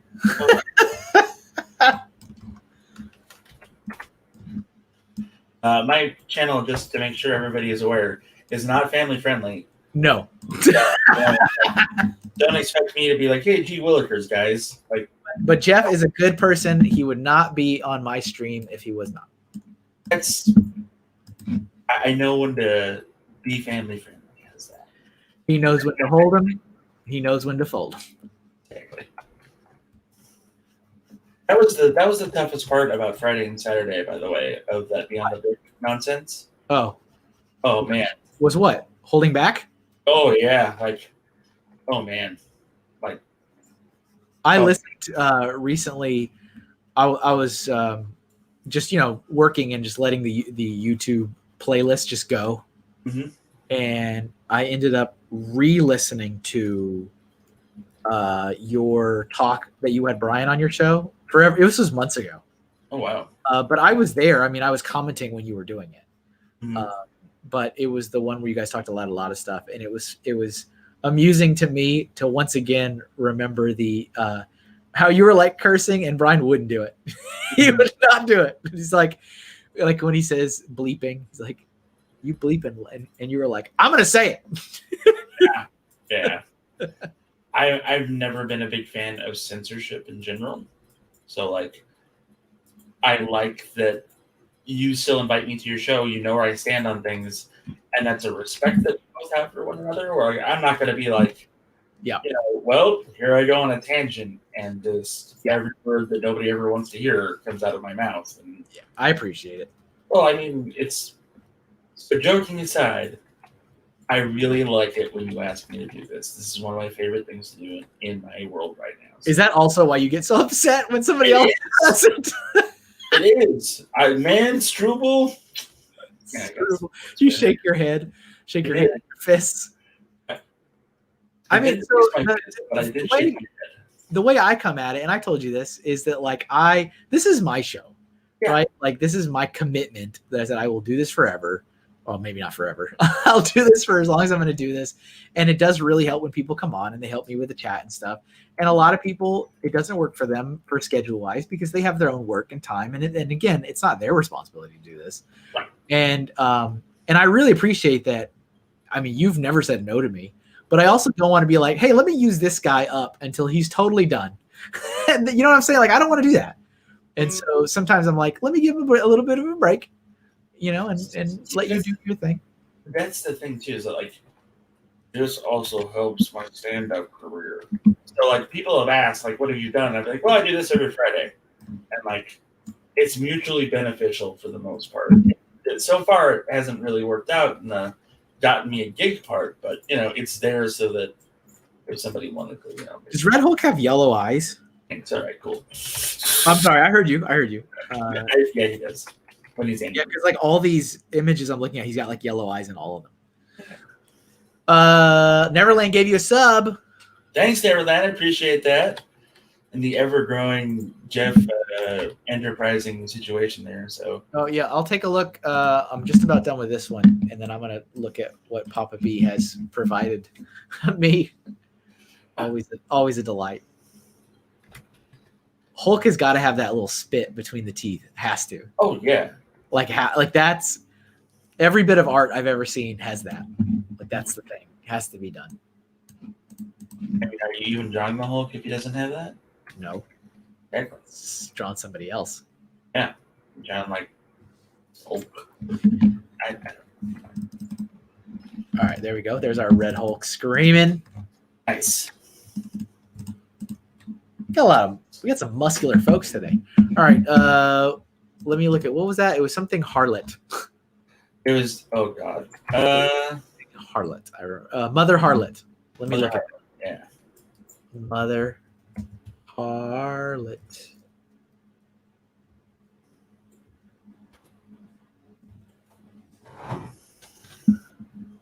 Images. Oh my. Oh no. Oh no. Is it bad, Kevin? No, it's actually not bad. I've seen far worse. Oh. But this is like, I have a suggestion. Can you draw this for 5 hours? It's like a Hydra with 10 heads and it's like riding it. That's like, that is intense. That is an intense one. And there we go. And some new suggestions. Um, Put them in the chat, Kevin. Put them in the chat. You have, yeah. Why is nobody's requested by Daredevil? You know? Oh yeah, Daredevil. Yeah. That's a good. Papa B's got a statue of that one. Yes, he does. That character. That's an intense character. That's intense. That's intensity. Yeah. Let's see. Let's do Huey Duck. Let's go from super muscular to super cartoony. That's Quackers, Kevin. It is, isn't it? You should be. All Okay. Right. Huey. Did you watch DuckTales growing up, Kevin? Not regularly, no. Oh, okay. I know of it. I've seen the new one a handful of times. I like the new one. I've seen a couple of episodes. Apparently it's canceled. Cool. Apparently it's been canceled for a while. Really? I saw something on, I think, Twitter. One of the animation team members, I don't remember what his title was, but he worked on the show. And he said recently on social media, he's like, yeah, Disney canceled this show in 2017. I don't know why they still haven't told you guys that they canceled the show. But it's canceled. Because I guess people were asking him a lot of questions about the show. Or something. And he was like, you know what? Like, I'm really happy you guys liked it. We had fun doing it. But there's no more of these episodes. This show was canceled in 2017. And everyone was like, what? Why has Disney not told us that? And he's like, I don't know. And I would trust the guy working on it to know if his show's canceled or not. Yeah. That's a good show. They had Gizmo Duck on there. That was pretty cool. Kevin watched nothing growing up, pretty much. Did you watch I don't know what I did. Did I watch what? Tailspin? A little bit. Not regularly. Enough to know what it is. All right. All right. I love Tailspin. I like that whole aesthetic of like sky pirates and like that sort of life. I guess I don't know. It's just cool. Sure, I get you. All right.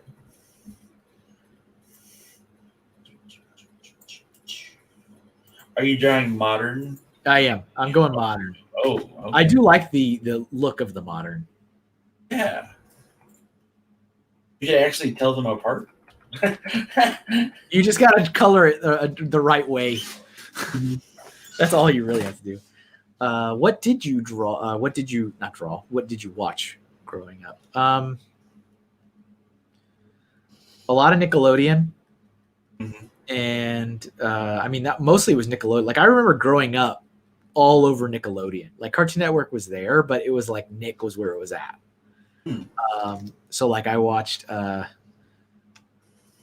pretty much everything Nickelodeon showed. So Rugrats, Doug, Ren and Stimpy, Rocko's Modern Life, the live action stuff like Legends of the Hidden Temple, Double Dare, Are You Afraid of the Dark? There was some Are You Afraid of the Dark episodes that really creeped me out. The one with the clown and the cigar was no. That's terrible. That one in particular, I was going to say, like the clown that had like blue jelly that came out of its mouth. Yep, hard pass. That one was like, okay. Still can't. Nope. Sometimes my son watches one of the Disney channels. I don't think it's the Disney Channel, but it's one of the Disney channels, and they do a lot of those live action stuff. And I'm like, how can you watch this? And I always think back to like, oh yeah, I enjoyed a lot of these kind of live action-y shows when I was your age. They don't do anything for me now, but I appreciate that he likes them. Well, yeah, I mean that's because I watch some of them now and they seem so ridiculous. I'm like, what is this? But you know, Nickelodeon. And so, in terms of Cartoon Network, because I watched a little bit of Cartoon Network, that was like the cartoons days. So like they were kind of like getting going with their kind of like what was Cartoon Network's identity, I guess. Mm-hmm. And so like Powerpuff Girls had just started, but it wasn't even like its own show yet. It was still just like a cartoon, and like Courage, the Cowardly Dog wasn't its own show yet, but that was also on cartoon, and I watched those. So like Johnny Bravo and like Dexter's Lab and all that stuff. Yeah, those were all born out of that other show, and so I watched a lot of those. Yeah, I liked those too. I really liked Johnny Bravo. I thought it was hilarious. Exactly. Do the monkey. I didn't like. I feel like Johnny Bravo evolved. Like it like had a season. Like when it finally branched off and had its own show, it had like a thing going on, and then as they started adding, I think it was like the supporting cast, it got weird. Like they added like the nerdy kind of guy and the little like girl neighbor. Yeah. And I'm like, okay. Like I didn't like it as much when That's it got fair. Yeah. Because the joke was it's a male, chauvinist jerk. Yeah, and like that was every episode. Mm-hmm. And then all of a sudden now we have like wacky misadventures with the nerd who for some reason is friends with Johnny Bravo, and the little girl next door is like actually a genius or something. Like what is happening? Yeah, that didn't make any sense to me either. What's up, Zoom? Oh, Chris Gideons is here. What's going on for Zoom? How are you today, sir? Here, hold on a second. I just this is as close to red as we get for space. So, oh god. Oh man, he's gonna hate me. This is why he never invites me to his stream. By the way, Kevin. Have you never been on a Zoom stream? I've never been on a Zoom stream, but I also get it. So it's like not a big thing. You also what? I get it. Like I understand why I'm not there. Oh, I'm not over the age of 40 and talking about things that happened 30 years ago. What's up? Dang! I believe in nautical terms that was one across the bow. That was a shot fired. I'm just joking. But no, Chris knows how much I actually appreciate what he does for the community. So that's all that matters. I'm in trouble, aren't I? What's an email? What's an email? The thing I sent you the invite to this morning. Oh, right. Okay. Oh yeah, that thing. I just browse until like I find it, Kevin. I don't. And then there's like a random link you could click and join. It's so yeah. How that works out. There's also this Nigerian prince asking for money, but he's barking up the wrong doors. You should totally trust that person though. Okay. Fantastic.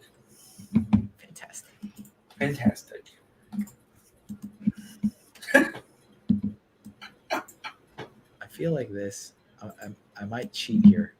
Oh dang! Don't do that. There you go. I won't tell anybody. At least I'm not on the internet. There's that. Whoa! Wait a minute. I wanted to do. Stop that.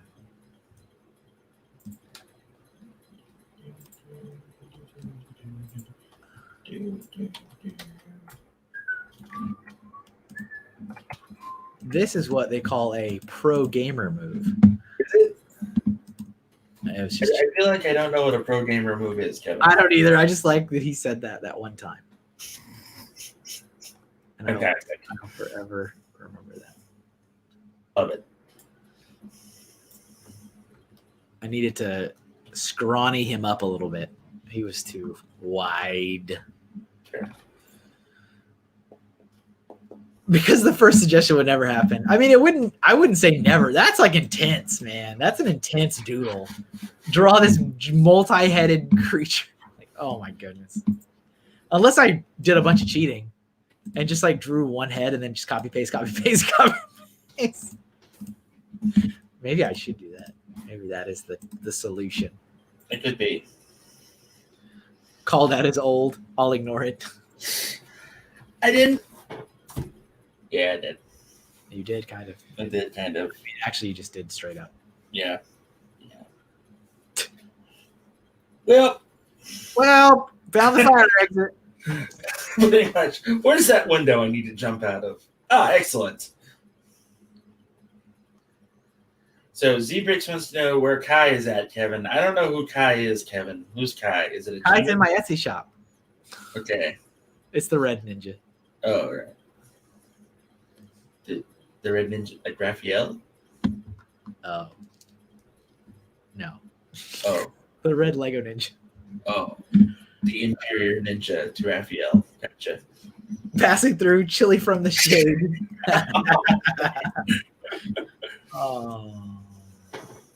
Oh, dang it. Stop. That wouldn't work. You cut off his head? I was trying to select it and it was all being all weird. Yeah, that's fair. Don't you have to color that one, Kevin? Yeah, I'm going to.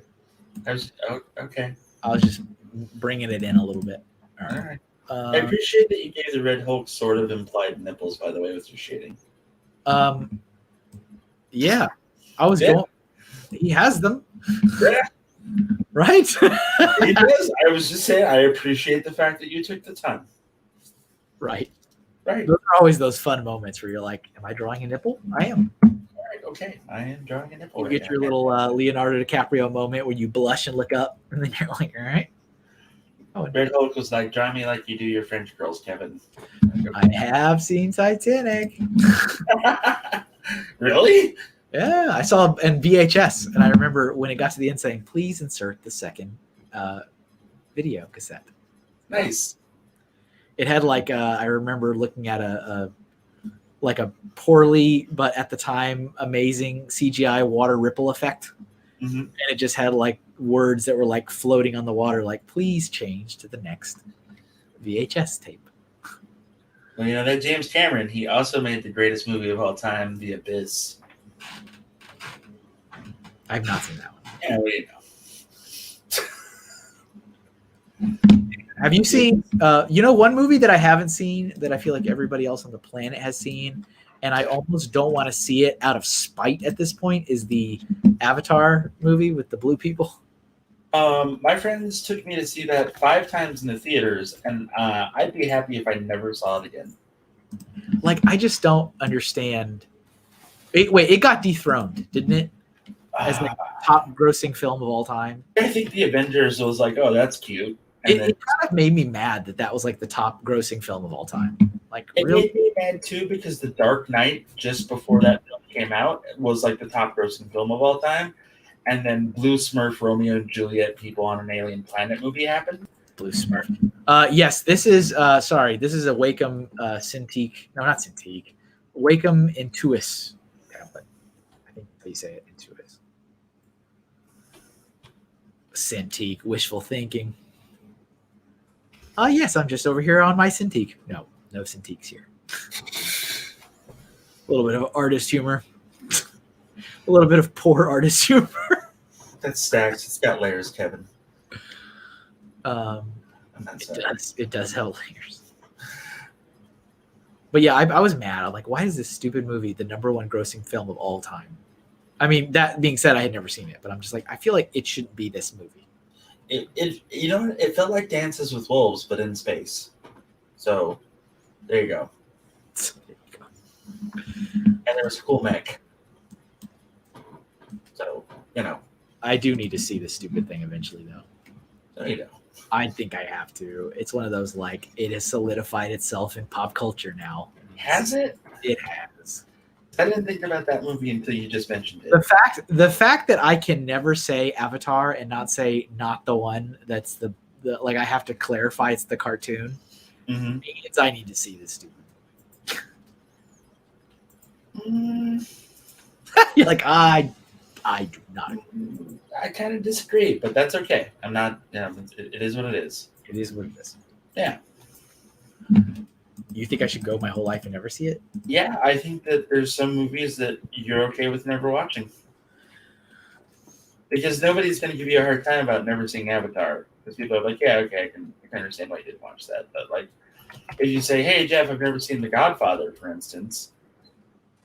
Seen The Godfather, right, Kevin? No. Okay. Bye, Jeff. Oh, yep. So everyone else was to take over for the last hour. I'm sorry. That's Kevin Hinkle right now. Is there 3? There's 3, but we don't talk about the second one. We talk about the first and the third one. Oh, I haven't seen any of them. Yeah, I put that together. Yeah. I think maybe other people did too. I don't know. But no, so like Goodfellas and Casino and like the Godfather films are like the go-to mobster movies to watch because you're like, yeah, all right, and like that's where you like start cheering for the bad guy and things like that. And you've seen one of those movies, right? Angry Nipples, Ray says earlier in the chat. You did say Angry Nipples. All right, so we're just gonna sidestep that question. All right. Sorry, I'm looking for another thing to draw. I'm reading. Well, there's Clifford the Big Red Dog. I've listed several things, Kevin. You say yours. And you're like, I've listed several things. I did. Oh, man. But I'm not making it so that mine stand out. Oh, somebody said lightsaber earlier, and I wanted to do that. Who said that? That was Neverland lady, Miss Neverland. She said Darth Maul's lightsaber. Okay. Can you write that back in the chat, Jeff, or if Miss Neverland, if you're still here, can you write that in the chat? Yeah, Darth Maul's lightsaber. Can do.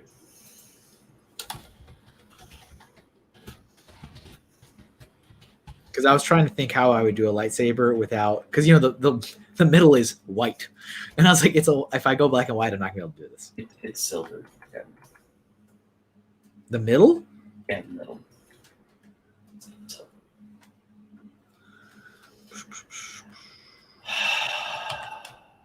Fine.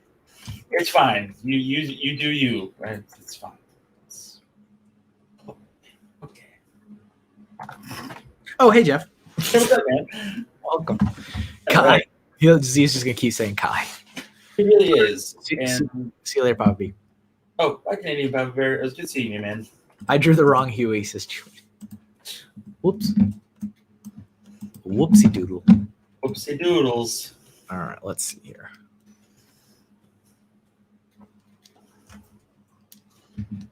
So, that's cool. You remember as wrong as you just were. It's silver. What a maroon.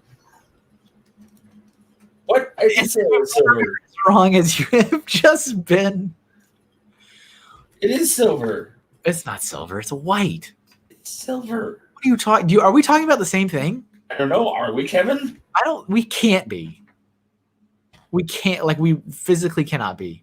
I think that we are, and that you're just wrong, and everyone else is wrong except me.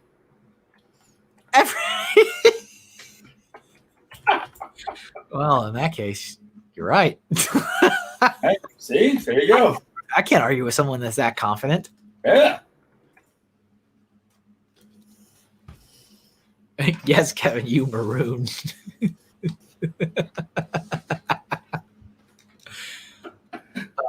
Okay. Start over.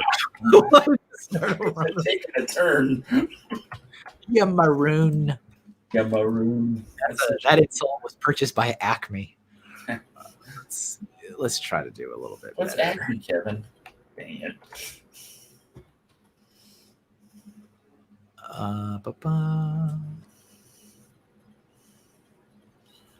Oh, so. Excuse me. This morning I finished watching The Green Hornet. Yeah, I'm sorry. It was all right. Yeah. I feel like somebody somewhere had high ambitions of that movie. I think they did as well, but I also think that they were kind of making fun of other superhero movies at the same time. Yeah. They were just like a little tongue-in-cheek about it, and I'm going to be honest, I was on board with it because that's, it wasn't bad. No, I didn't think it was bad. I was just like, oh, okay. But like they've never done anything else, right? They've never followed up with it or anything like that. It was just like a one and done, wasn't it? Yeah. Sometimes that's all you need. I mean, look at District 9. That was one and done, and it's cool. I really liked that one. Yeah. I saw that one. I know it's always a big surprise. Everyone's on bated breath wanting to know what I have and have not seen. It's science. So here's the thing, Kevin. I figured out your movie-ness. Oh. You typically have seen science fiction movies. That's usually true. But when it comes to like drama or like comedies, unless it's family-friendly comedy, then no go. Or yes, family-friendly comedy is usually animated. You're down. But if it's like live action, and then I figured out the code a while ago. It's all good. You figured out the code. I'm not gonna give you a hard time for. How dare you try to decode me? I'm sorry. How dare you? What am I? A subject? Some kind of experiment for your entertainment? No. Got the code. Yeah, you change my password. I feel like you're calling me out, Kevin. No, I'm not. It's fine. Okay. I'm in trouble, aren't I? I'm never gonna...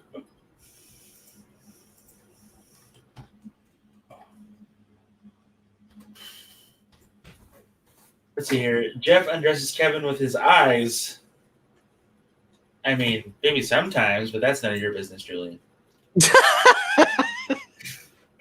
That's none of your business. It's none of your business. So, I mean, we're there's a couple things to unpack in what you just said. There sure is, Kevin. Sometimes that's none of your business.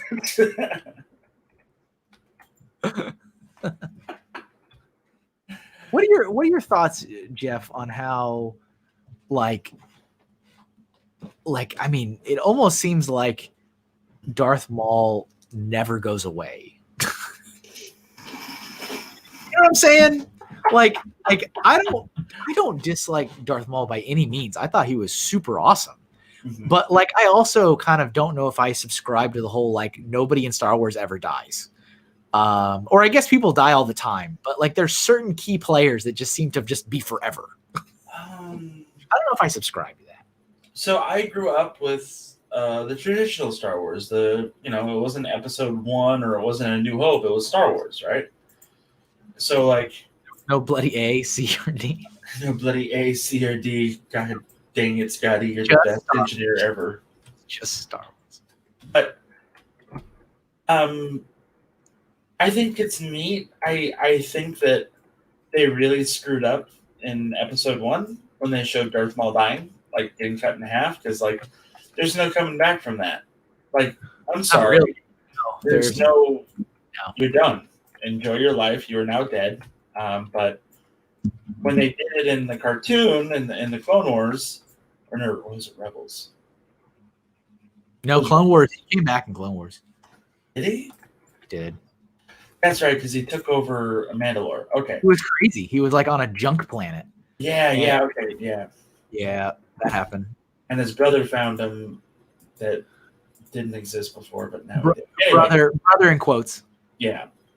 So that happens, and I remember a comic book called Star Wars Visionaries, and it was a what if scenario if, like, this is so preposterous, like this will never happen, don't worry guys, where Darth Maul survived and he had giant spider legs and he found old Obi-Wan Kenobi in the desert of Tatooine. And then I saw it on the cartoon and I was just like, oh, okay. Like, it was disappointing.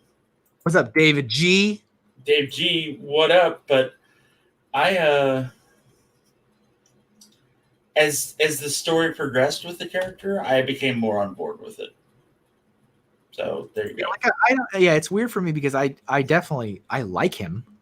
Mm-hmm. I'm just like, part of me is like, how can this character just keep going and going and going and going and like, and just keep being alive and keep being like shoehorned into every story everywhere forever. Mm-hmm. You know, it makes me feel weird. I don't know. There are better characters in Star Wars that they could create and that we could have a good time with, or even look back on from Legends, you know, and recreate them for a new canon. But instead, here's Darth Maul. He runs a crime syndicate now. Yeah, apparently. Oh, okay, cool. What? Oh, what was that comment about Dave about fanfic? Are you talking about me and Jeff? Rude. Is this back to the undressing me with your his eyes? Because you said that was none of Julian's business, but I think it's none of my business too. I think it's none of all of our businesses. Fanfic plus that, you know. So yeah, that's just like, I think we're on the same page with it. Mm-hmm. I'm just like, you're cool. I like you. I mean, there's a reason I liked you, you know, before. I just am I'm struggling with how you are always shoehorned into everything. Right. And when they killed him at the end of Rebels, I was like, okay, great. Never again. Now he's really dead. He's better than dead. Like, everything is cool at this point. And then in Solo, when he popped up, I was like, oh, damn it. Really? No, okay. Ben says like Thrawn, but Thrawn, I haven't seen Rebels, right? And Thrawn apparently is in Rebels. He is. He's in a whole season. He's really depicted well. And I have really enjoyed the books that I read for the first time this year about Thrawn. And I feel like that's kind of different because he like has never gotten that chance to be in any of the stuff. That's like he's what? It's not true. I'm talking about like shows and movies. That's like, not true. Really? Yeah. Am I just totally off? Oh yeah. So like, another one of those silver things, though, Jeff. No, he was in like he had like 5 video games centered around him as the main antagonist. What video games? Star Wars X-Wing, Star Wars TIE Fighter, all of these old simulation computer games. I was gonna say, what system? PC? Yeah, PC. Back in the day. And he was the main villain. He was the big bad guy that was in charge of all the things and doing all the things. And in every comic in the early 90s, Thrawn was mentioned at one point or another. So, like, in the early 90s, Thrawn had a big heyday. Like, I've been trying to find the action figure of Admiral Thrawn. Did you know that he existed? We're not talking Black Series, and we're not talking, like, fancy Sideshow collectibles, $700 for an action figure, which, by the way, how dare they? We're talking like Powers of the Force, old school Kenner style boxing, greenback Admiral Thrawn. And like, he came with the Ismari. That was it. Thrawn's had his heyday. Thrawn was like a major component. He got turned into a Star Wars card for the Star Wars CCG. And that never happened. And then they made Mara Jade, and they escalated, and they started putting in all these legend characters. Like, Thrawn had his day. And the fact that he's having a resurgence now makes me extremely happy. Oh. I didn't know that. Yeah, like, yeah, like the more Grand Admiral Thrawn we get, the better it'll be. That's like he just, you know, my limited, I guess, exposure to the character. Mhm. From reading the books and stuff, I'm like, I have no doubt in my mind that if he was actually at the Battle of Yavin, I don't think the Rebels would have won. He was at the Battle of Endor, but yeah, Yeah, you know what I meant. yeah. Like at the end, the finale, like, because, you know, he wasn't. That was the whole big plot point, is that he wasn't there. He was somewhere else, and I'm like, oh, if he was there, they would not have won. So here's the thing that happened in the original Star Wars lore with Thrawn and the Battle of Endor. Okay, the Emperor and he arranged so Thrawn would be quote unquote disgraced, and that he would have to. He was banished to the far reaches of space, like the unknown sector, to like, hey, enjoy your life there, you jerk. But really, what was happening was quite ingenious. Thrawn was investigating the unknown regions of where the Chiss ascendancy was, and he was rallying. He was getting like his own little empire going out there, so that whenever came from the edges of space that the Emperor foresaw, which later became the Zambong, they would have a sufficient fighting force to be like, not this time, and just kind of win. And then that went all to hell when the Emperor died. And yeah, that was the idea. It's like, what have I done?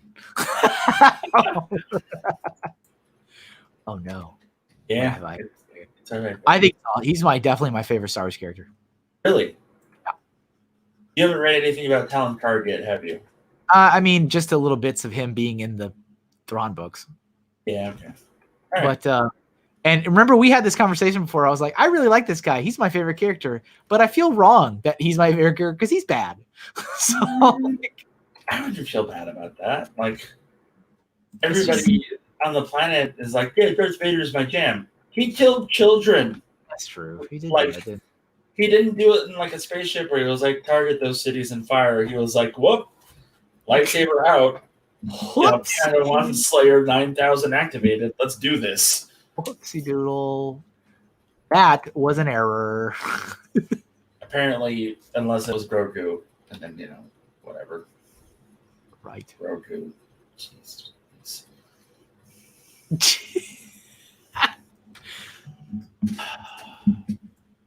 Sigh. Yeah. Sigh from Jeff. Oh, so hey, Ghostbusters fan. Yep. I got like a bunch of games that I downloaded because Nintendo did like a Black Friday sale. Uh-huh. And I was like, oh, these are kind of like cheap. And so I've wanted to play it for years. Mm-hmm. I finally downloaded the Ghostbusters game that came out. I don't know, not recently. I think that's not recent at all, but it's like a remastered version, but it's the one where like they were all actually involved and they voiced the stuff in the game. You know what I'm talking about? Yeah. And the controls are awful. You're not wrong. It's so hard. I'm sitting there and I'm like, how is it that I can't auto lock on these ghosts? I'm just like sitting here, like literally incinerating every wall. Like, I just feel stupid. I feel dumb playing it. Like, I don't know what I'm doing. Yeah, that kind of makes me sad. I'm sorry to hear that. I'm gonna try. Like, I've been playing it like in its mobile version of the Switch, and so I'm gonna try to like hook it up to the TV and use the control, like take the control out. You know, maybe that'll be better. But I'm just like, man, like I like the voice acting because it's all the guys, and like I'm digging the story, I'm digging the like look, but like these controls are garbage. Because it's just like, press this trigger to do this, but then you got to switch to the other trigger to do that, and then you got to throw the trap with this button. I'm like, what? Like my fights with ghosts are taking like 20 minutes, and it should be taking me not that long. How far have you gotten into it? Are you like level? Did you play it? Did you play it? I've played it several times over. Okay, not super far. We just got to the point. My son is very actively watching me play it. We got to the part where Stay Puft has reappeared. Oh, cool. So, and then he's really confused because he's like, Dad, you're almost done with the game. I'm like, no, we just started. He's like, yeah, but this is the end of the movie. I was like, well, He's got a point there, Kevin. He does have a point. I'm like, that's not quite. You're nowhere near the end of the game, just so you know. But I'm like digging a lot about it, but I'm just like so frustrated with the controls. Have you listened to the answering machine in the second story of the firehouse? No. You need to. I liked going up to the Vigo painting though. Yeah, it's a lot like that, but funny. The message machine has like a lot of like fun like Easter eggs and junk. Yeah, I love it. There's like an Indiana Jones reference in it, so it's kind of funny. Yeah, I'm just hoping that I'll just use a different control setup or whatever and it'll be fine. But I'm really having a difficult time. What system did you play it on? I have it on my Xbox 360, my Xbox One, and my PC. Got it. Yeah. The Xbox One version was on sale, and the one on Steam was on Steam was on sale. So I really like Ghostbusters, and I want to see another game like this one day. So maybe I don't know. If people buy it, maybe more will get a vented interest in Ghostbusters again, which would be nice. Welcome to 3D All Stars. Tubular camera controls. Oh yeah, that's like even just a little bit that I've played, which was mostly like the hotel stuff, the Sedgwick Hotel stuff. Yeah, like all the story bits is great.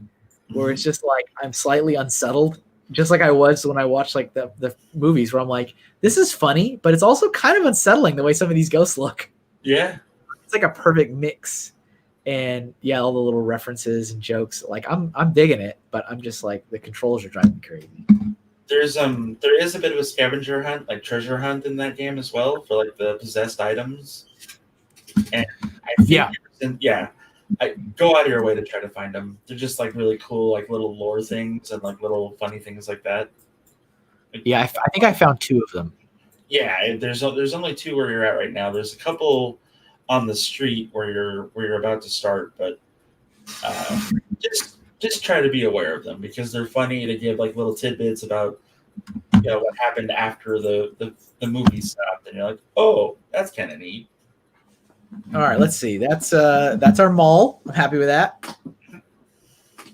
It's a good mall. Thank you. Let's pick another thing to do. Let's see. We got a bunch of stuff. All right. Let's. I guess we need to hit our Lego quota and do one Lego thing. Oh. Should we do the M-Tron one? We should do the M-Tron. Let's do some M-Tron. Is there any other character? Are there any ninjas? I don't think there is. No, I don't think so either. Nope, I haven't seen any ninjas. Bricks is just like flipping out. All right, where did the M-Tron one go? You might need to put it in there again. For Zoom, do you want to do the honors and punch in M-Tron for us? Oh, yeah. If you want to, I'll replace it, but I'll put that up for now. He wants to know if there's still any shade around here because there's no shade at all, my friend. There's never any shade. No shade at all, my friend. No, good. M-Tron. Yeah. Oh, Emily bought me Star Justice for my birthday. Is it sealed? Yeah. I'm kind of confused as to where she got the money for it. Cool. You should send the instructions to Chris to have him autograph it for you. I was thinking about it. I didn't want to like push a boundary. Yeah. I mean, you already insulted his age, so. Well, I mean, he's not that much older than I am, so it is what it is. Oh, is this the pot calling the kettle black? Let's see. Yeah, the Mega Core Magnetizer. Do it to it. Go on, Kev. What you got here? All right, let me switch this. Mm-hmm. Core Magnetizer. Oh, the whole thing? All right. Well, that escalated. I was looking at reference images of just an M-Tron minifig, and now here we are. Like, okay. All right. That's fine. This is fine. Everything is fine here. No, Chris, I plan on building it, by the way. I've always loved that set. So what I was starting to say earlier is there's a lot of people put a lot of emphasis on, especially with product designers, of autographing boxes. Yeah. I have never gotten that or ever understood it because you guys know, for me, the point of Lego is to build it. The point of Lego is to build it. The point of Lego is to have fun with it. I don't believe in keeping boxes because you're just flooding your house with more stuff. Yeah. Unless you actually plan to take that box, flatten it down, and frame it, you don't need to keep it. And like, I can understand wanting to have somebody autograph something that they've been a part of. I've got stuff that's autographed by celebrities and stuff. So you have a good one. See you later. Thanks for stopping by. I am in favor of autographing. If you're going to do that with a Lego set, I suggest doing the instruction booklet because most people keep their instruction booklets forever. Yeah. And so you can still toss the box. The instruction booklet's going to have the same box art on it. I've only kept 3 Lego boxes in my entire life. Yeah. Yeah. I don't, not anymore, Z. I literally have 1, 2, 3, 4. I have 4 sealed boxes. Are they all Chima?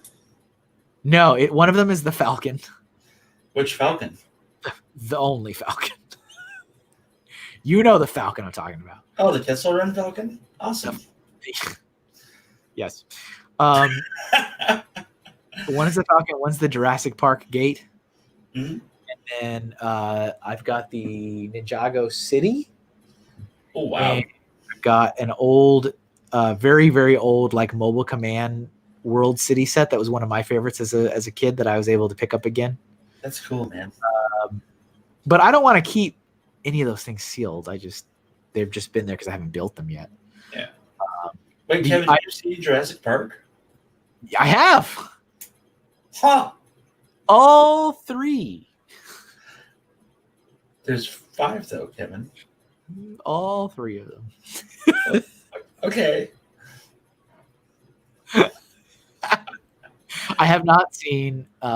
So I saw one of them. Which one did I see? Like the newer, the first of the reboot series or whatever it is. I don't know. Uh-huh. I got not yet, Bama. I have not gotten any of that. I got my son a couple. He's been playing with them. I have yet to get any of the Mario stuff. It's on the list. So I saw like the first one, but I hadn't seen. Did they do 2 more follow-ups? There's 1 more follow-up. They're making the 3rd one next year.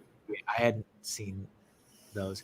I was kind of like, I don't know. I was still confused as to why they went back and did this again. Well, it's the same reason that Harry Potter kept on going back to that school after some idiot tried to murder him. I guess that's fair. Yeah, stories got to get written. Like I've said 1,000 times. Wrong with this school? Keep going back. Were I Harry Potter after year 4, moving to Vegas, putting on the best live magician show ever. Just saying. Vegas, baby, Vegas. I heard that they like reopened for business again.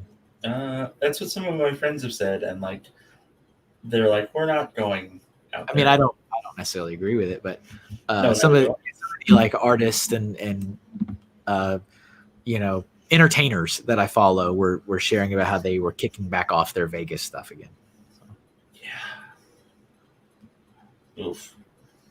Anyway.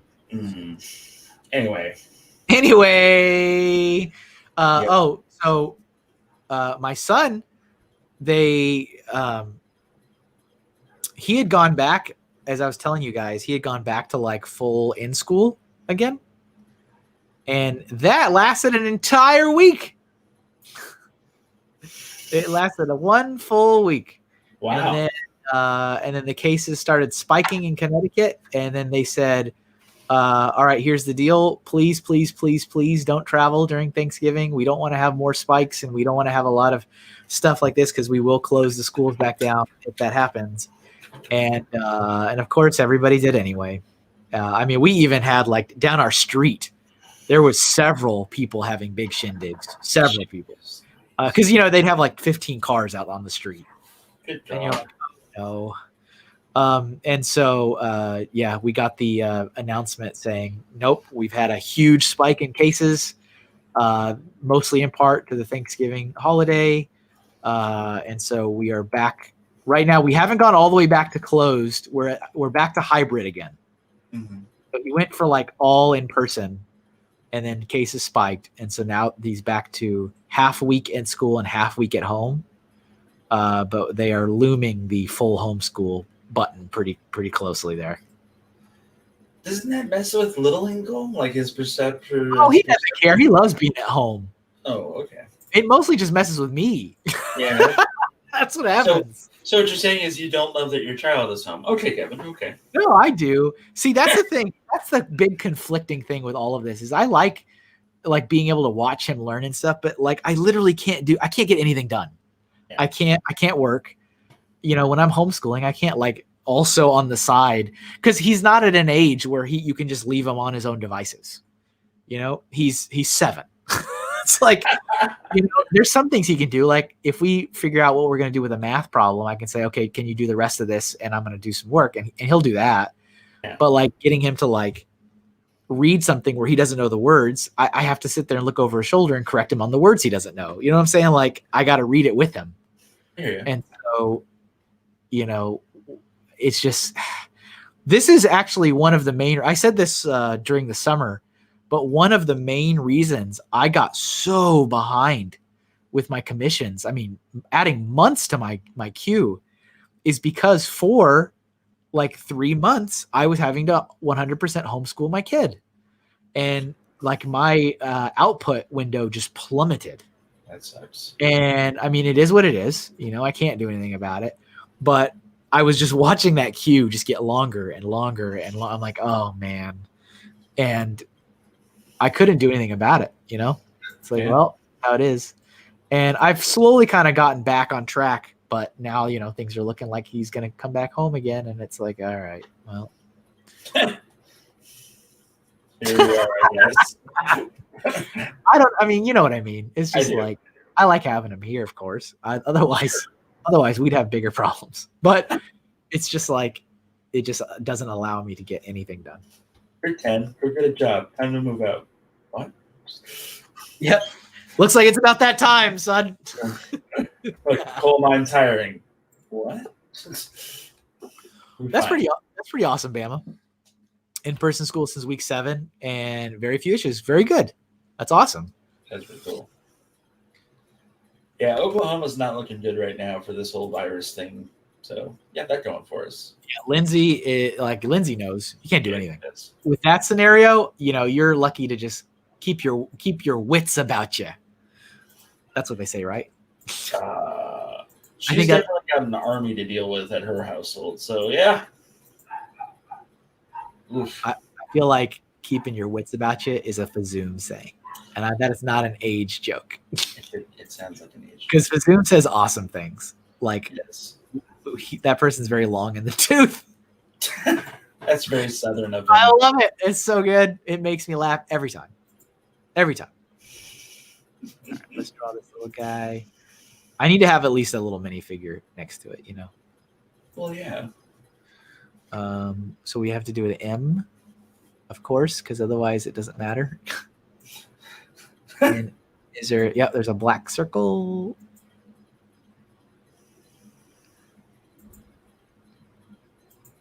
I did something recently on one of these streams. I drew a Lego space guy, I think, and I never drew the oxygen tank, and nobody called me out on it. Oh, look, they have better helmet technology where they can convert space atmosphere into air atmosphere into their helmet. That's fine. Oh, yeah. I didn't even notice it until afterwards when I was, you know, making the collage and stuff. I was like, "There's no air tank on this guy," and nobody even said anything. I'm as nervous as a vegan judge at a barbecue competition. Love it. I was like, please tell me Fazoom said that. And then I look over the screen and that's what it says. Is that the updated version? Is I'm about as nervous as a cat in a room full of rocking chairs? I don't know. Hey, Kevin, I'm going to be right back because apparently my wife is calling. So I'll be right back. I'll be right here. Okay. All right, let's scale this down a little bit, a tad, a smidge. We're going to scale it down a smidge. All right, there we go.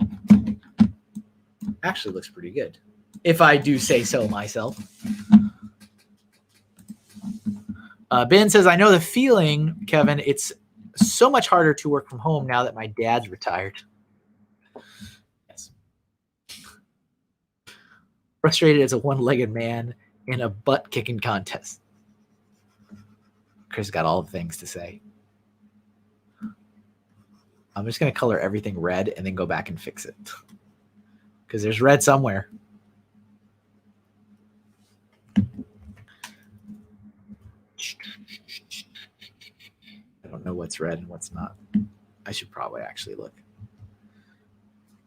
Oh, white arms, black hands. And I can't see what color the pants are. And black helmet. It's really just the torso. Okay. Let's see here. Oh, the middle of the tire is red. Red, red, red. Okay, got that. You didn't fast enough, Jeff. Oh, I know I'm behind, but man, that not being able to work while the kids is home. Yeah. Yeah. There's bound to be red somewhere. There has to be. It's the red stream. It's all red all the time.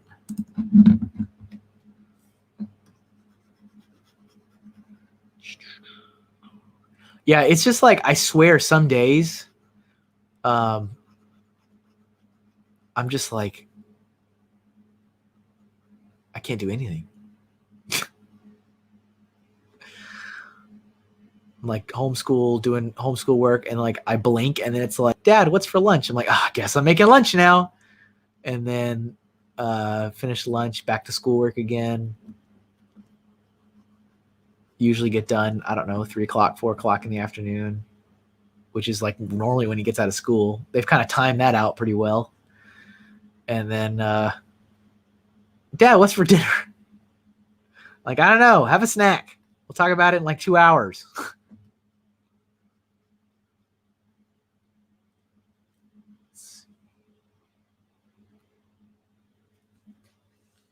All right. What other colors? I did color outside the lines. That's right, Z. Don't let anyone tell you can't. Put this in here.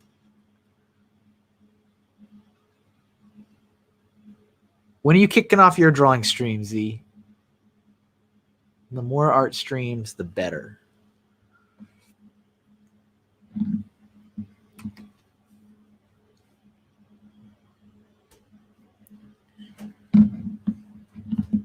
All right. What's a good color for this?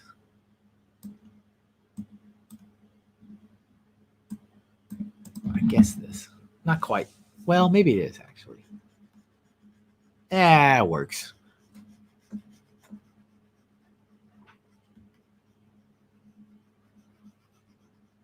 My son's upstairs right now. He's got free reign. It's super dangerous because my older son went to work. My wife went to work. So he is now by himself. He should be working on schoolwork. He is absolutely, there's no way he's doing that up there. There's no way. That's why I go to Waffle House so much. I'm telling you, at one point, Chris, that's a life goal, is we need to just go have Waffle House together. I need to experience Waffle House with you. I've only been to Waffle House once in my life, and that was with Hoosier Bricks. And that was when we were in Tennessee.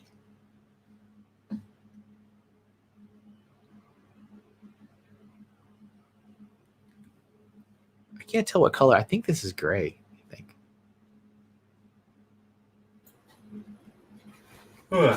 So I love Waffle House. I'm just saying right now. Yeah. Like, it's always like a dive location in Phoenix that we went to. And it's just great. So just wanted to mention that. Also, I'm back. Welcome back. Thanks. It is a good Waffle House for Zoom. The food's great. There's always some fat guy smoking a cigarette while he cooks. It's a good time.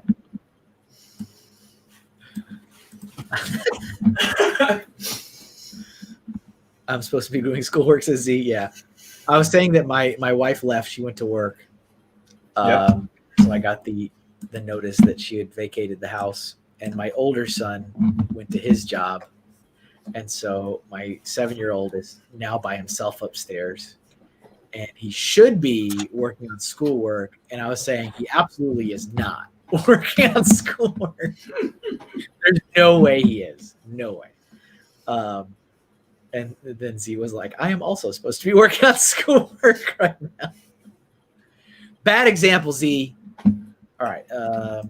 What's your son do? Yeah, I'm sorry. I think I asked this before. You don't have to answer if you're not comfortable saying it. Well, it's not my private business. It's his. Oh, so okay. I'll spill it all over the place. He's working at a grocery store. Oh, cool. He just started.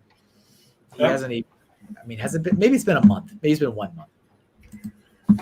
But How's he liking it? he doesn't really complain. So his schedule's all over the place. Yeah. Like literally all over. Like one day he'll be working at 7 a.m. One day he was working at noon. One day he's working 11. Like, that classic kind of retail schedule of like just being anywhere and everywhere. Mm-hmm.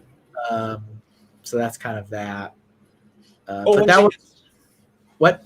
Well, once it gets like put somewhere, like, hey, you're now the produce guy, that'll change. Yeah, hopefully. Mm-hmm. Do you remember what color the legs are on these? Oh, here we go. White. They are white. What was I gonna say? That was part of our deal. Is that he doesn't want to pursue any type of post high school education, and you know what? He's an adult. That's his choice, and we've tried for years and years and years and years to kind of give him to think about college or university or trade school or something, because that's what you do. That's what parents do. Like, come on, you need to do this. And didn't work. I figured when it got to like, the 11th hour and we're like, so have you decided where you want to go? And he's like, no. I'm like, he's not going anywhere. I was like, that's what's happening there. But, part of our deal was like, you're not going to just keep living at home for free forever, buddy. That is not how that works. So you need to get the job. You need to start working if you don't want to go to school. And you need to start paying something. Mm-hmm. Start paying some kind of bills. So that's how that's working out. There we go. Look at that. That's okay. That's not bad.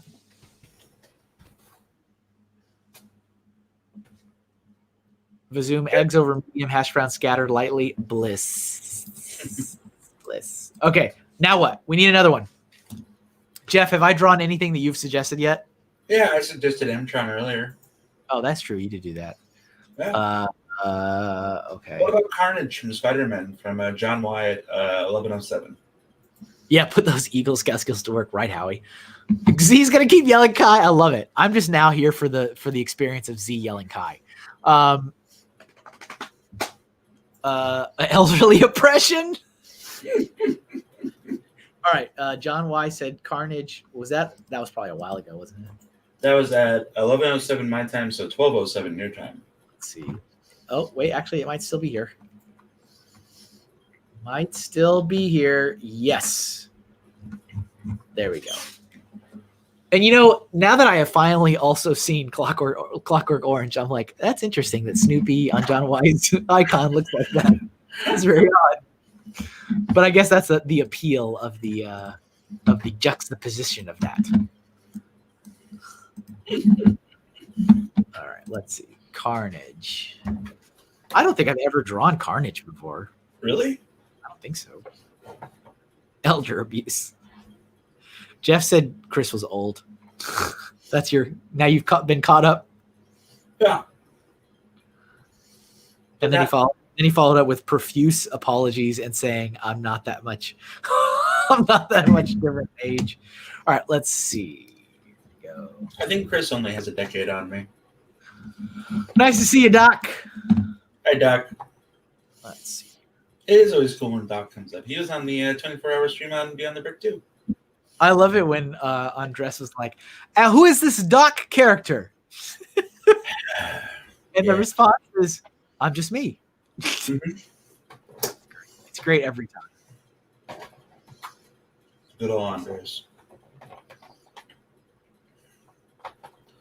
Can't believe Brian told him to shut up. I just have one more question. Shut up, Andre. Let's see. How do I want to go about this?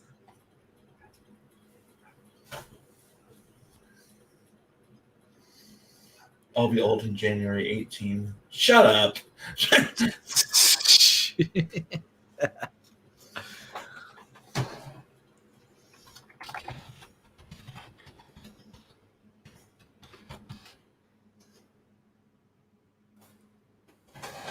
Old.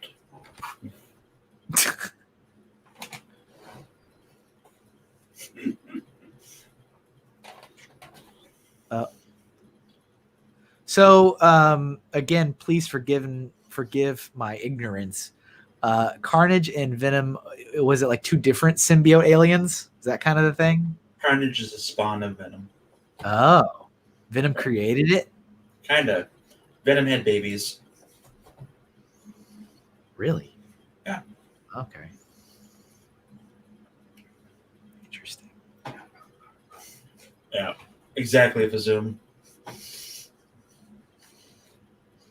No, I don't like that. You know who was really cool to talk to finally? Carl. Like, I had a good time talking to Carl. Carl's awesome. Yeah. All those guys are awesome. Yes. I did nerd out a little bit when I got to talk to Marcos, though. I was really happy to finally do that. Oh, that would make sense considering your favorite licenses and such.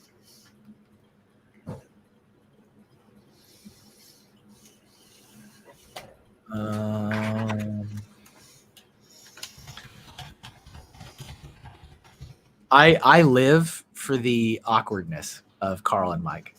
Yeah. Like intentional awkwardness. Mm-hmm. And nobody gets that, so it's even better. There's a surprising number of people that don't get that it's all on purpose.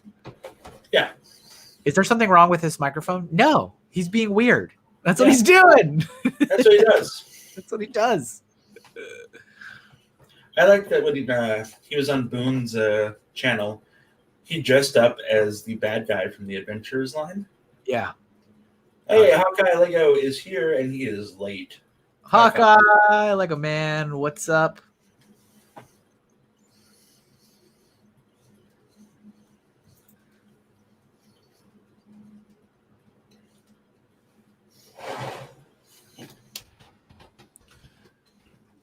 That's always funny. That was something else. Like, I was not there for nearly as long as I thought I was going to be, but I was there for a good amount of time, and by the end of it, I was like, I'm glad that I will never have to do this. Like, as long as you have or Brian is doing. It was excellent though this year. Mm-hmm. And that's spoken as someone who has watched every year. Every year. It was really, really something this year. There was just like a level of polish to it that I haven't seen before. And, you know, as much as I have said numerous times to, you know, please everybody try to be super inclusive of the younger folks and remember that, you know, teenagers can be fans too and younger kids. But normally on that stream, the woodwork, you get all the kiddos. And none of them have their cameras on. They're all like, they've never been on a stream before. They don't really have any interest in being on the stream. They just want to be there because Beyond the Brick let them be in there. Mm-hmm. And they've got lots of subs and it's all about getting exposure for whatever they're trying to do. And so it makes for lots of awkward conversations and lots of dead air and random shuffling of Lego bricks. And none of that was happening this year. Yeah. None. And I'm like, whoa, this is some good stuff. I was digging it. Like, it was good discussion, lots of great people. Like, that was really sweet. It's good stuff. Joshua complimented me on my questions. The ones that you didn't make up? Yeah, the ones I didn't make up. Also, Brick Enforcer is here. Hey, Kevin, he says. Hello. Hello, Brick Enforcer. Welcome to the stream. Exactly what Vazoom said. It was just nice to be there. It was just nice to be included. It was. It really was. It was I know we all joke around about people having specific fandoms and stuff, but like when it came to that, like everybody was represented in some way in what they like building, and that was what was important. That's what our Lego community is about: is that everybody shares their love for what they build, and that's yeah. The one more question hour I could have done without personally, but whatever. Oh yeah. Well, and you know what's funny about that too is that for me, I went back and watched all the parts that I wasn't actively there for, just so I can once again, wrap it up and be like, all right, I've watched the whole thing. That one was a rough part, but like, I mean, also still a huge step above the last couple of years. But there was two things that play there because I know Rock too. And Rock's a super nice guy. He does not comprehend sarcasm at all. And you can tell this because even when he started, he's like, what do you mean Carl and Mike said this? When?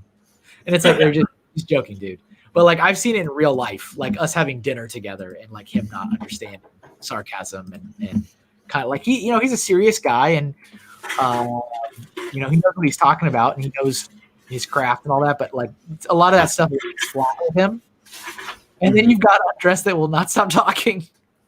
And so then everybody else, like that was a rough patch, but there was a lot of great information gleaned in that time. So it's just kind of like, yeah. I think, so I asked him a question, has he ever had like a frustrating moment of where like the whole thing fell apart and everything else? And we started building off that. And once he picked up on like the cues of what I was doing and what I was saying and how I was talking to him, I think he showed a really good sense of humor, a really smart sense of humor about it. Hey, Reed, welcome to the stream. What's up, Reed? So I was happy with that. I'm going to be 100% with you. I don't care about the Coliseum. But the guy that built it, he's a super cool guy. For sure. And he I think he said it during the interview, but he has been part of Lego architecture when Lego architecture was born. Yeah. Like it was him. Like, yes, the very first like dozen or so products was definitely a collaboration between Adam Reed Tucker, the Lego former Lego certified professionally, not certified professional anymore, and Lego. The Lego-ness behind that cooperation was Rock, and that was Rock when he was still a freelancer. And I remember it was very much a collaboration. Like it was, Adam would send something over, and then Rock would give it the old Lego designer, review because you have to change stuff. It's like, no, that's not going to be functionally possible, or that part's not going to be available. And so Rock was like the Lego person on that. So he has always been part of like architecture stuff like that from day one. It shows he really knew his stuff. Like, I think from the last time I remember, he's still currently, just because the line is not really that big and there's not really that many products that come out, but I think he's still like the only architecture designer. Like it's just him. It's a one-man team. That's crazy. And he pumps those things out. Like they're really well done. So there you go. Yeah. Let's see. Brick and Forster says, I thought the live stream was boring last year. Was better when Kevin was there. I was there last year. Yeah. Okay. I was the co-host for the whole 24 hours. Awkward. It's fine. As my wife says, I have no business doing a 24-hour live stream. I remember her saying that. It was so funny. She's like, you have no business doing this. I'm like, I know. I don't. It's for the kids. It's for the kids. I also wanted to have that. I wanted to have that like badge of honor, like, oh, I did a 24-hour live stream once. Yeah, sure. I've done the thing. I did it. But it was funny. I think you're going to stay up for 24 hours. I am. I think she asked me, she goes, do these other people have children? It's like, no. I tell you, they are children. it was tough. I was struggling last year. It could have been worse. That's all I'm saying. Who is with me? I have Jeff on stream today. He is helping with chat duties. I try most of the time. I have a pretty good response rate of getting somebody on here with me to help read the chat and collect people's suggestions, so I'm not totally alone. Yeah. So you write your little suggestion down, and I copy paste it. Kevin ignores it, and then we all wonder what's going on. And then we all wonder. I don't know why he's not drawing it. Look, I put him on there. I don't know why he's not drawing it. So we have 9 minutes left. I don't think that's going to be enough time for me to get one more out. Well, I mean, you could always draw the hood of Kai. If it's something simple, yeah, I could definitely do. Let's see. For 3 months, says Fasoon. He's not wrong. All right, I'll draw Kai. I'll draw Kai's head. That's it. There you go. That's all. Because we all know Kevin can crank out Lego drawings in his sleep, basically. Yeah. And they're really well done every time you do it. So there you go. Draw a red ball. That's not a bad suggestion, actually. You could draw 99 red balloons. 99. Yeah. Yeah. That's good stuff. Wow, you know Goldfinger? Probably not. You're probably thinking of the original version. Gold. Never mind. James Bond? Huh? James Bond? No. So there's a fun thing called Goldfinger. I could see how you expressed that comment. Like I didn't see your face, but just Yeah, far off. All right, let's see. Which one am I gonna do? There's so many versions. I'll do whatever this one is. Z will be the no mask. All right, but I'm not doing Well, this. then what's the point of drawing this? There's no red. If I do no red. mask, there's no red. This whole theme is red. The color red. Maybe you should go back to schooling so you know these things. It says welcome to the stream. Today our theme is red. Red. Right. Like bread, but it's red. I'm going to draw this, and Z is going to tell us which version it is. All right. I don't know what name it is. Only Z knows. Let's see here. Get rid of this. Don't draw the mask. Jeez Louise, this kid. That was funny, though. There'll be no red. Okie McDokey. All right, let's see. Actually, maybe I'm going to draw this. It's going to look lame. I'm kind of already thinking it looks slightly lame, but it doesn't look lame. I think the angle is throwing you off a little bit. How you got it? Like I started drawing the head that way, and then oh well. I won't tell anybody. Yeah, please don't. Okay.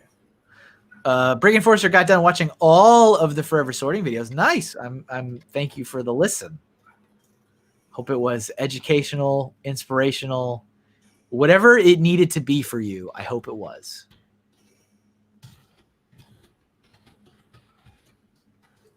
Oh, this needs to be a little bigger. Oh yeah. That's my True Hollywood Story. The Forever Sorting videos. Everything was great and then you get like that old school camera like sound of taking a picture. And I'm like in black and white. Or like shattered glass. Shattered glass is a big one too. Oh yeah. You have to, you know. Yeah. Yep. So where is he now? What's he doing? Just shows you like eating an ice cream cone with your kids. I'm always just like, isn't that the guy from the People's Court? That's what I always say. With their staged. There has been a Santa, Chris. Yeah. Santa was drawn pre-color phase, but he's up there. One Santa, two Satans. Okay. That is true. That's what a day. What a day. What a day. And it just started. All right, let's see. Let's color this. Let's see. This is Legacy Revamp Design. Okay. Yeah, I don't know what it was. Okay, fine. I'm old. Remember? Those are words that are used. Brick and Forrester says, I have a whole different view of the Lego group now.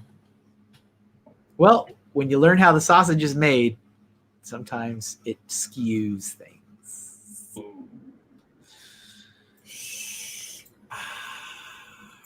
And as I've said many a time, many a time, I do not think it's a bad company. I think it is very misguided right now. That is for sure. And I think a lot of that has to do with the drastic change in leadership over the last 2 years, because they flipped everything. They flipped the owner. They flipped the executive leadership board. They fired 2,000 people and then I guess pretended they never did that. It's like, I don't know how you fire 2,000 people and tell them all the reason you're all being fired is because your jobs are no longer needed, although we're going to backfill every single one of your roles with cheaper people. And then, you know, it's just so bizarre seeing all these celebratory, like, oh, look how good we're doing. It's like, you were just quote unquote on the verge of something major and you got rid of thousands of people, but all right. Were they really on the verge of collapse recently? No, they weren't. They just, they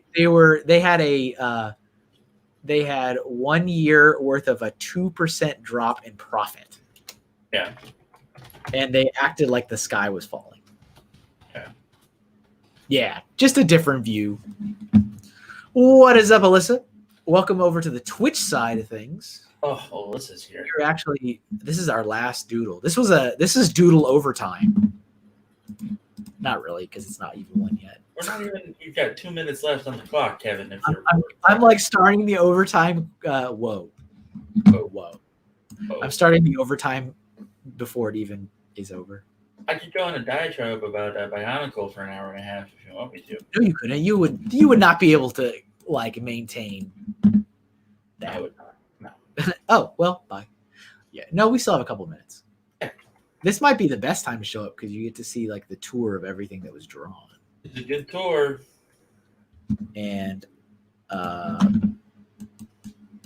yes. Yes. That's all I gotta say. They're happening right now. And Kevin is using them, so pay attention, everybody. Right. Yeah, that was also very, very, very much a thing, Chris. Self-regulating their own sales. You can still find ads out there. I mean, not ads, articles like from Forbes and stuff. You can still find it. It's out there about what an amazing, unprecedented move it is for a company to curb their own demand down. And then just astonishing that it's like, would you look at that? Sales went down when we told the sales to go down. I guess we have to get rid of everybody. It's like, what? This is that Mugatu moment when you're like, I feel like I'm taking crazy pills. I saw Zoolander. All right, let's. I need to make sure I tell you when I've seen a movie or not. Yes, liquidation of smart employees.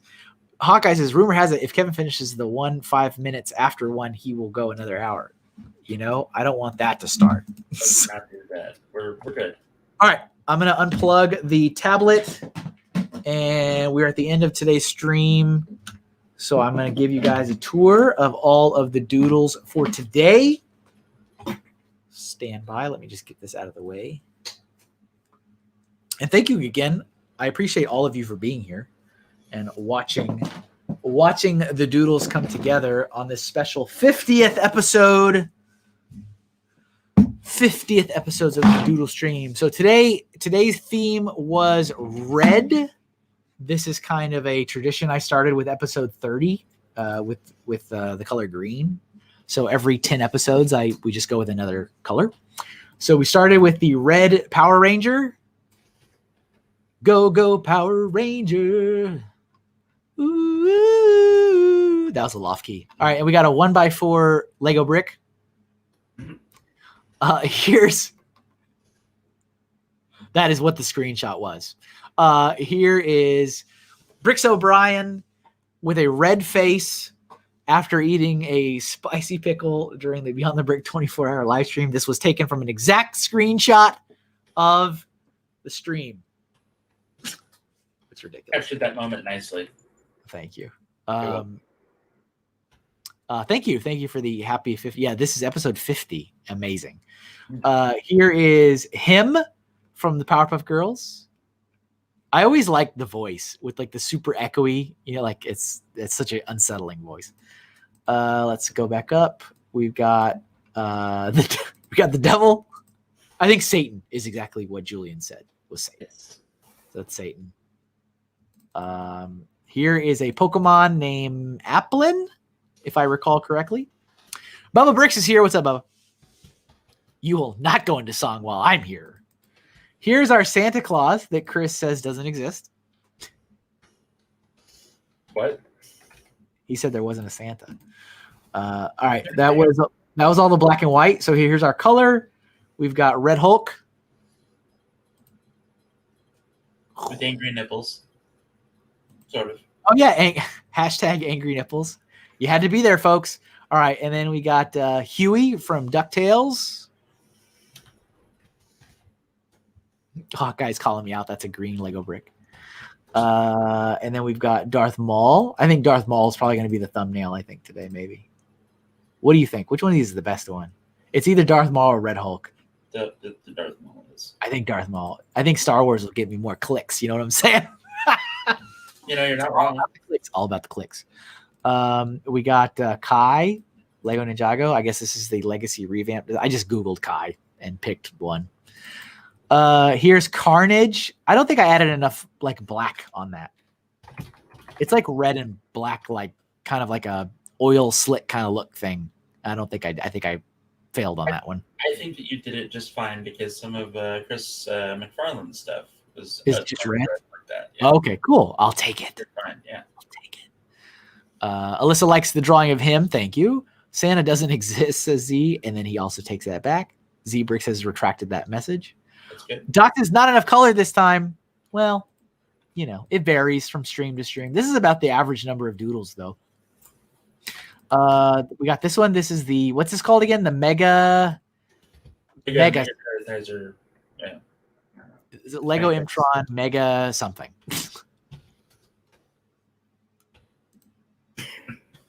Megaton Mega. I got nothing. Look how happy he is. He's pretty happy. He's just happy. He's just happy to be here. So that's it. That's all the doodles for today on episode 50. As a reminder here, let me open that again now that we're at the end. Before I say goodbye to everybody, I will be offering up prints of a special collage of all the doodles, all the best doodles from the entire year of 2020. I will have a color version and I will have a black and white version. I will be offering up some kind of pre-order system because I am only going to make the amount that are bought. I will not be sitting on extra inventory of these because nobody will want to buy these at any type of show that doesn't know anything about this stream. So keep your eyes peeled for that if you have any interest. These are the ones from 2019. I revamped them. So the color one and the black and white, but this will give you an idea what the print will look like for 2020. We've only got 2 more streams left of this year, and then I'll put that together. So we're talking January. At some point in January, I will have a way for people to pre-order or pre-reserve if they want, a print of the color and black and white doodle, whatever you want to call this, the doodle poster. The price will be $15 each, unless you buy two for $20. So 2 for $20, price. Not a bad price. Save some money. Yeah. But 15 each or 2 for $20. And when I offer this, there'll be 4 because there'll be a black and white and a color for 2020, and there'll be a black and white and color for 2019 because I didn't offer anything like this for 2019. So keep your eyes peeled on that. My feelings will not be hurt if it's not something that's interesting to you. So don't feel bad. But if you do want one, you need to let me know because, as I said, I will not be ordering extras. I will only order what people pre-order or reserve. Kevin, these are also big, aren't they? They're like 13 by 24. Yeah, these are bigger than this is the biggest size print that the vendor I use offers. So it is like 13 by something, like 1320, something like that. So it's larger than the 11 by 17 prints I normally sell. These will be my biggest to date. But those, keep your eyes peeled if that's of interest to you. These are, again, 2019, but I'll make a new one for 2020. Jeff, thank you as always for being here. Anytime, Kevin. Always happy to be here. Everybody else, I'll leave you with Darth Maul. Thank you for your time. Thank you for being here on this Friday morning. Oh, hello, Sonny. Goodbye. Everybody, have a wonderful rest of your Friday. Have a wonderful weekend. And I will see you guys next week. Remember, time-lapse video drops on Monday. So if you want a quick time-lapse, keep your eyes peeled Monday at around noon. All right, everybody. Have a great weekend. See you later. Bye.